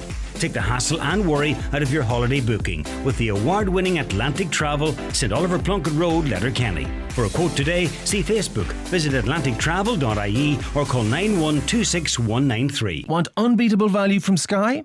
Here's the deal. Get Sky Broadband for just €29 a month, plus Sky Q for only €10 a month. Super fast, super reliable broadband. And Sky Q with your apps and recordings. That's Sky Broadband for €29 a month, plus Sky Q for €10 a month for 12 months. Now that is unbeatable value. Go to sky.ie. Availability subject to location. Offer does not include Sky TV subscription. New Sky customers only. Setup fees, minimum term and further terms apply. For more info, see sky.ie/speeds. Applications are now open for ScaleX Blue Economy, the technology accelerator program for entrepreneurs in the blue economy, including those in the marine engineering, research and energy sectors. Run by Local Enterprise Office Donegal, ScaleX Blue Economy focuses on promoting the skills needed to develop globally scalable ventures, attract investment and create jobs. Applications are open to businesses anywhere in the world who are committed to growing their business from Donegal. Apply before Friday the 19th of August via localenterprise.ie/Donegal/ScaleX Blue. Okay, right, on Monday, focus is on property ownership, property purchasing, and we're delighted to welcome onto the studio Adele Quinn, owner of Adele Quinn Properties. Hi Adele, good to have you with us. Good morning, Greg. How are you? Not too bad at all. We read in the papers today, sales of €1 million houses soaring. Wicklow witnessed a 78% increase in the number of homes selling for above 7 figures. There was a big jump in Dublin, a big jump in Donegal from a very, very, very low base. I mean, how many $1 million properties or euro properties do we have in the county? Is there many? Well, other than your own, obviously. Pardon? Other than your own, obviously. Yeah. Donegal's lucky that it has a lot of coastline, so I mean that jumps up the prices straight away, once you have a sea view. So I suppose the last few years we're seeing a lot of people that are buying second homes and that in Donegal again instead of going foreign. So that all has had an effect, and then of course build costs and that. So your prices are definitely getting up there, Yeah, and you deal too with new builds. Are we seeing a lot of new housing or housing developments coming on stream, or is it still just one or two sort of headline ones? Well, I suppose I'm primarily South Donegal and West Donegal, so around Donegal town itself, like we've had quite a few new developments recently. And I suppose with regards to first-time buyers, it's more favourable for them to go down those routes because you have the different schemes available to them for grants to help them on the property ladder. Yeah, some reports today saying fewer first-time buyers will have access to the controversial 560 million Help to Buy scheme under new plans to narrow the criteria for those eligible. It's all these little decisions, though, that do have impacts on the housing markets and people's ability to get their first home. Yeah, well, I suppose the first home scheme, if you just look at that, it is capped in Donegal for 250,000. So you can avail of up to 30% of that amount. You can also have the Help to Buy scheme run concurrently with that. So where you're going to buy a new build under the Help to Buy scheme, that's where they would look at your last 4 years of tax. You would have to be employed in the country in the last 4 years. So you can get 20%, the Help to Buy scheme, up to 30,000. And then you can put the first home scheme on top of that for another 20%. So there are a lot of things out there. I suppose there are 5 main different schemes you can avail of. Most of them, though, are for primarily new builds. Yeah, indeed. And then, of course, that we're seeing this, we need more new builds to come on stream. Just some questions. And if you have any questions, 086 60 25,000, text or WhatsApp them in to us. A lot of people don't know when the right time to buy is. You know, like, are we at the top of the market now? If we're not, do you wait for a year? I mean, obviously, you know, you've got, you would love as many houses as possible to meet demand, but is there a right time to buy or build, and is it now? Well, I suppose the biggest factor is buying versus renting, and I know in South Donegal the rental market is virtually non-existent, so people have no choice but to buy, you know. And again, when is the right time? It's all relative to, you know, how long do you plan to stay in the house? You know, if you're selling now to buy something else, it's all relative to the price at the time. So yeah, and also in terms of cost certainty, because if you were to get a mortgage and to fix it, you know, you might know what your outgoings are going to be dependent on how long you fix that for. With rent, I mean, particularly here in Donegal, you don't know where that's going as well. So if you have the resources, that's something to be factored in, I presume. It is, yeah. I suppose, and then again, getting back to like the first time buyers, if you're buying a new home in a development, they're fixed prices. Whereas if you're going to build at the moment, it's very difficult to factor in prices because, you know, things are fluctuating. Yeah, of course. Even key in the door sort of charges, you don't know if they go up or down. There could be uplift in some of those contracts as well. Does it surprise you to read today that so many landlords are having to issue eviction notices or termination notices because they want to sell their homes? Are we seeing much of that in Donegal? Maybe former landlords, whatever they might be, opting to sell up their second home or their investment property and get any money they can out of it now? I think so. I think it's a very difficult market to be a landlord. The laws and that they really aren't very favourable to, especially like small time landlords that may just have one house rented out. It's very difficult, I suppose, and the tax that you would have to pay then against what the government would see as earnings. Which is, even though, you know, you would have a mortgage against your rent. So it's now that prices have come back a good bit from the recession before. It's probably the optimal time for small time landlords to sell, and it's not feasible for them. And many would feel that the system is stacked against them because, you know, sometimes saying you're a landlord could be I'm not a landlord, by the way, but sometimes saying you're a landlord could be a dirty word. And yet people might not understand that a lot of people feel the system is very much stacked against them, be it through tax or be it through their rights as the property owner. Yeah, I mean, it's definitely got its ups and downs, but I suppose that's a conversation for another day. Yep. What are the important questions people should be asking at a viewing? Someone wants to know. Oh, okay. I suppose. Sorry. The first thing before going to a viewing is getting your own ducks in a row. Get your mortgage approval as soon as you can. It puts you in a better buying place. The first thing people do ask then in a viewing is, what is the building energy rating? Because again, that reflects back on sustainable mortgages that you can get, and you can get lower interest rates and fixed interest rates because of that as well. Yeah, so the number one at the moment then would be asking, what's the energy rating of the house? And that's not an opinion, that's certified, isn't it, Adele? It is, yeah. And I suppose with the SEAI grants, then they can look at, if it is an older property, what they would need to do to get the energy rating up. And again, that reflects positively then on your mortgage. Are asking prices generally being met at the moment, or exceeded, or is there still some bargaining with a list price? I suppose every property is different, but for the most part, especially with us, we're definitely getting the asking price, and some of them are going above. Again, it all depends on the property, the location, and I suppose work that needs to be done to the properties, Yeah, and the vision of the property purchaser. I think the last time I spoke to you, we talked about a lot of people maybe moving back to Donegal and looking for properties.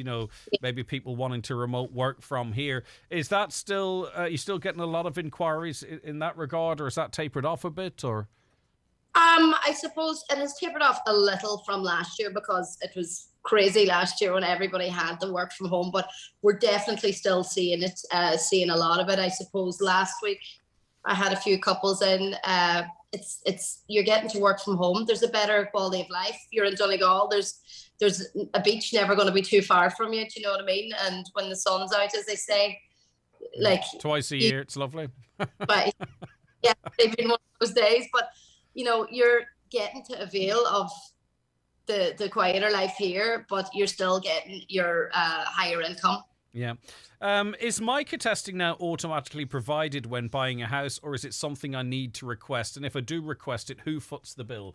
Now, I mean, obviously, I think really maybe we're only learning of the extent of defective concrete blocks in South Donegal. I mean, this has been primarily sort of Letterkenny and to the north, but I think anyone buying a property in Donegal now would be very interested in a test for mica pyrite or whatever it might be. So do you have to have a test, and who pays for it?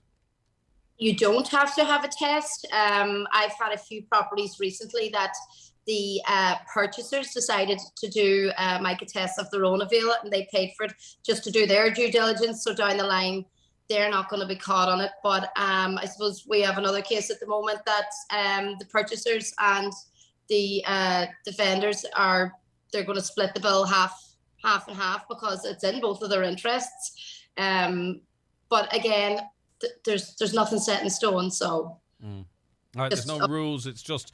But I would say very few people, or maybe that's an accurate statement, very few people, if the property was built at a certain time in a certain way, there'd be very few people making the biggest investment of their life without checking if mica was present at the moment. I mean, it's definitely a conversation in every house we go into. When was it built?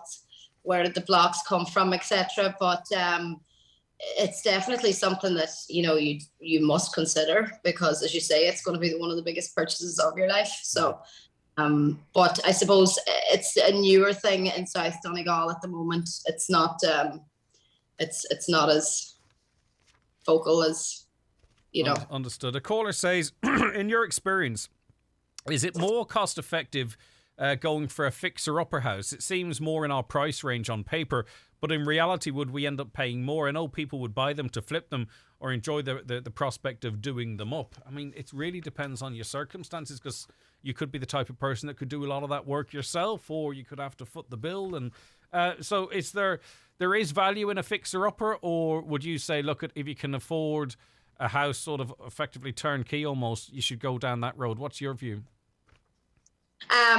First of all, it's very, very hard to find a fixer-upper. They're like gold dust. You can't find them. Sorry. That's okay. Uh, but That could be someone with a fixer-upper for you. all right.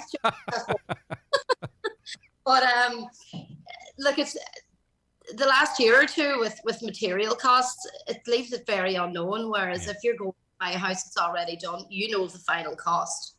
But again, I think things are leveling off that way. So it's always nice to do your own stamp on something as well. Yeah, exactly.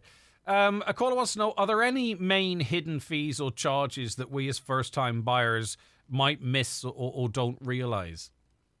No, I suppose your biggest costs are, as a buyer, you wouldn't be given a cost over to us, but your solicitor fees, your engineer's report, that's very important. I know if you are a cash buyer, if you're lucky enough to be in that situation, you don't have to have one of them, but it's always better to get it, to know exactly what you're getting. But that's kind of the main fees, and then the stamp duty is 1% up into $1 million. So when you're up with that bracket, then it gets higher. But that's solicitor fees, engineer, stamp duty. That's probably your main ones, you know. Yeah, and I think things are very different now. I mean, there's lots of people involved in the business like yourself, and it has to be as easy and simple as possible for the purchasers and the vendor as can be.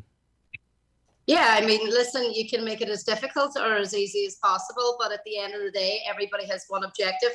One person wants to sell, one person wants to buy, and, you know, the easier that you can make it, the quicker the process goes through. It can take anywhere up from probably the quickest one I ever had there was for like a mortgage property. The whole thing went through in 6 weeks because everybody had all their information at the offset, and you know, it can go anything from that to 6 months. Yeah, but even 6 weeks for such a big transaction, it's pretty impressive.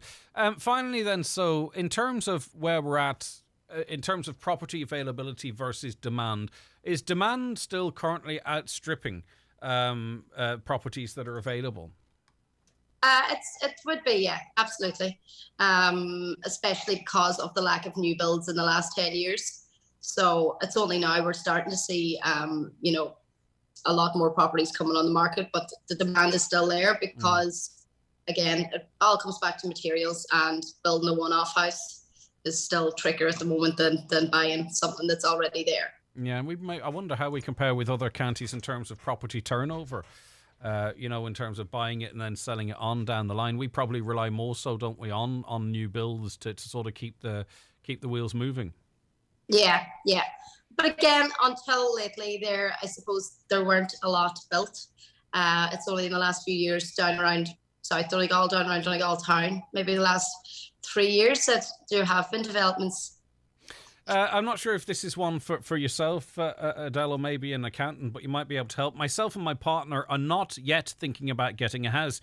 It's about 5 years down the line. What can we do now to make the process easier? For example, we don't have a joint account. Is that essential? I'd imagine a joint account would be. Is it essential? I don't know. I have no clue. It's not, no, but the biggest thing is, and it's probably more for a mortgage broker to give advice on, but your spend before, like, say the 2 years previous to you applying for a mortgage is so important.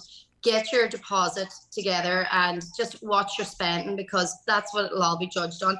And then also it's different too for if you're self-employed. It's more difficult then to get a mortgage. So they can look at up to 3 years, I think, figures at least. It all boils down to how extravagant you are.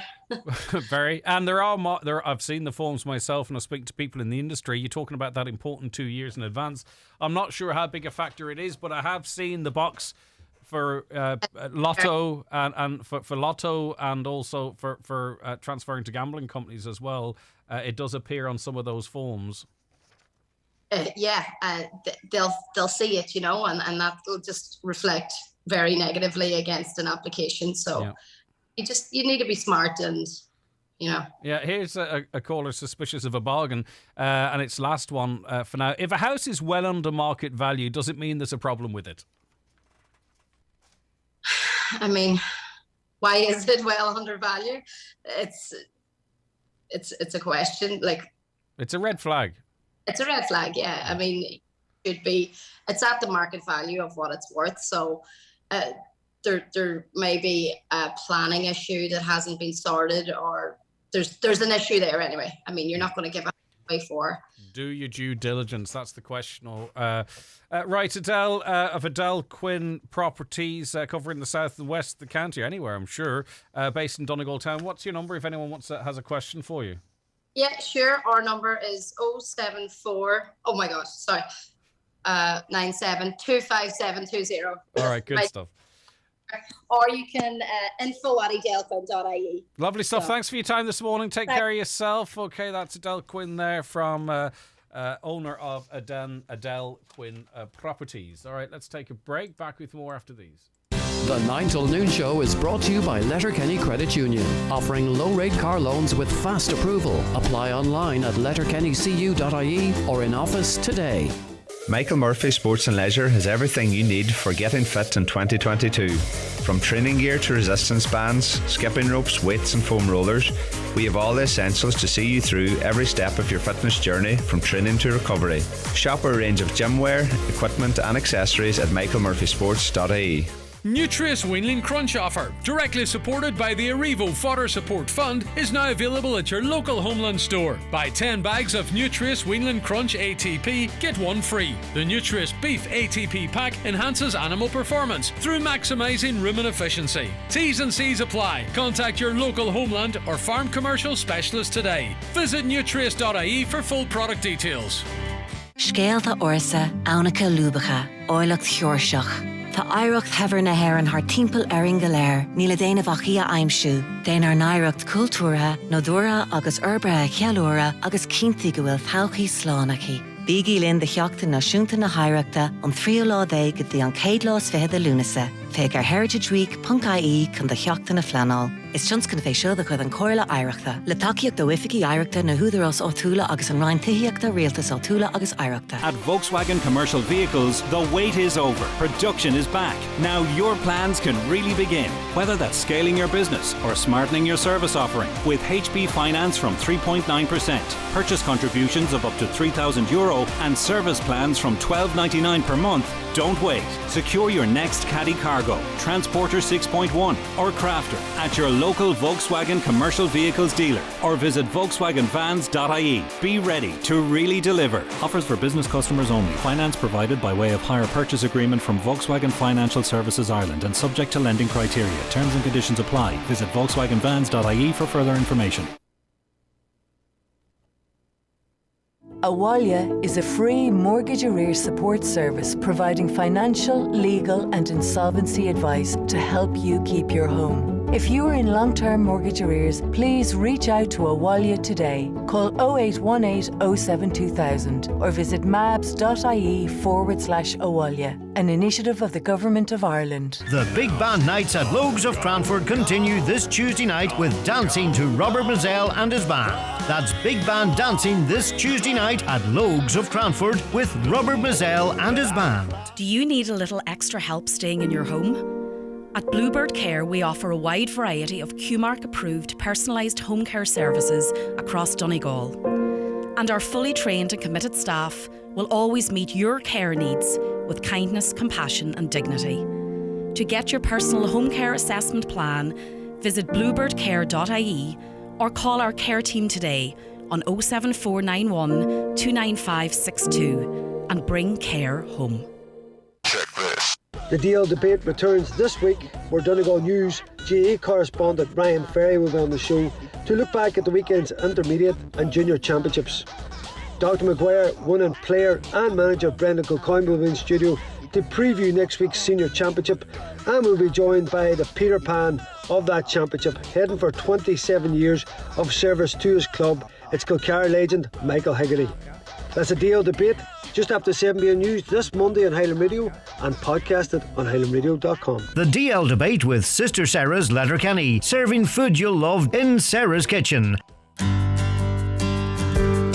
For me, it started with the specially selected Parma ham from Aldi. So silky, so melt in the mouth. You'll speak Italian after it. What about the specially selected sourdough cob? Irish, so you'll still sound Irish after eating that. And don't even get me started on the lime, basil and mandarin hand and body lotion. Shame you can't smell it over the radio. All this choice starts with Aldi. Every day amazing. All right. We are joined on the programme now by David Friel. David, how are you getting on? Thanks for taking the call. Good afternoon, Greg. How's things? It's good, it's good. Right, now, you posted a comment, did you? Was it on a BBC post on social media? Tell us what the post was and the thrust of your comment, David, if you don't mind. Well, for some of the listeners who don't know, Greg, I'm a member of the traveller community, and I was approached by BBC to do a doc. What are the factors behind the high suicide rates and poor mental health of Irish travellers? So I was kind of reluctant at the start, and I wasn't sure to engage in the programme because, unfortunately, when you're in that public sphere, you're open to the public debate and opinion and so on. So anyway, I did the programme with the BBC, and it was quite an eloquent and very kind of thought-provoking and emotionally led kind of programme, talking about my experiences as a traveller and man in Donegal in terms of mental health. And, when we were going through the issues, I was talking about, racism and discrimination and, the kind of prejudice, the embedded prejudices in Irish society against travellers. So the documentary was kind of shown worldwide. It was on BBC International and so on. So BBC obviously had it on their Twitter platform. And I was just going through the Twitter platform kind of shortly after, and I was reading through the comments, and it was just, completely reflective of it just reinforced, Greg, and actually proved the discriminatory and racist attitudes of individuals towards travellers. And this was in plain sight as well, because if I'm looking down at a couple of these comments, right, and I'm replacing some of the slurs against the traveller community with maybe some slurs that might be used against people of colour, and I don't think they would be on Twitter or Facebook for a second before they were removed. But here, this is people expressing their prejudice using really offensive terms in plain sight. It's so obviously within at least a cohort of people, having a go at travellers is fair game. I think it just reflects, Greg, the kind of attitude towards the general population towards travellers, which is kind of historically situated. I think it has been perpetuated throughout the years in terms of the last acceptable form of racism on the island of Ireland. Now, that's not creating a hierarchy, Greg, between us and the black community in terms of who faces worse racism or discrimination. But what would be kind of evident is it's much more acceptable. And that's why, Minister Helen McEntee is kind of working on the criminal justice or the hate crime bill and kind of, reimagining it. But it needs to be implemented. It needs to have really kind of strong provisions against hate speech, like you've seen there, that kind of individual racism against travellers. And it personally affects you, Greg, in terms of yourself and your identity and your ethnicity, because regardless of what kind of resilience you have or what kind of position that you're in, you do internalize these negative connotations around your culture and ethnicity. And I have a son, and to be very frankly honest, and this is terrible in 2022 that we're sitting saying this, but I'm genuinely scared for him growing up, and the negativity and the prejudice and the racism and discrimination, all these overlapping kind of isms, if you would like to say, that's going to be faced against them just on the single entity of his ethnicity, nothing else. Yes, and the identity crisis that causes, because we know some people might change their name, for example. How is that being, proud of your heritage or your background? You shouldn't find yourself in. Anyone shouldn't find themselves in that position, for example, and that's just one element of it. But Greg, we have this kind of mental health crisis. This is what the programme was centred on. Yeah. This mental health crisis within the traveller community. Suicide is 11% of all travellers' deaths. We have the highest suicide rates among any Indigenous ethnic minority in Europe. And anywhere else, this would be an absolute crisis. And as you just said, anyone knows if you're LGBT, if you're from the black community, if you're having an identity crisis, it correlates with poor mental health. And then that being perpetuated by the general population as that we're undeserving, devaluated, subjugated group, obviously has an impact on individuals' mental health and the community's mental health, And what do we do, David, in terms of, and we only have a couple of minutes, and I wish I had more time, we have to return to this, but like banning people using this language on social media, that just hides what's out there, right? So in some ways, maybe it's not better, but sometimes we can see what people think, right? So what do we do? How do we get past this, right? It's unacceptable nowadays for people to publicly speak like this about a lot of minority groups, okay? And that's the way it should be for everyone. But clearly it's not. People have a view and they feel they're entitled to express it. So what do we do to rather than fixing a symptom, in other words, hiding what people are thinking and saying, what can we do to try and change attitudes? I think that's kind of multidimensional, Greg, but like as we see in Irish society, settled white Irish people are afforded most of the political, institutional and economic power. So I think it has to trickle through. Like if we think of education, just for example, we're fighting since 2000 and for a couple of years now for the traveller culture and history bill to be implemented in schools to educate children about traveller culture. Children, and when I was in the playground, it was very much similar, and that's not that long ago.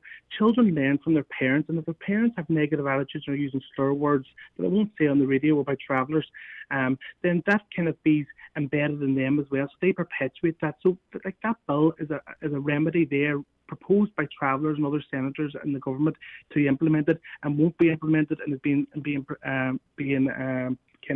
impeded in its implementation.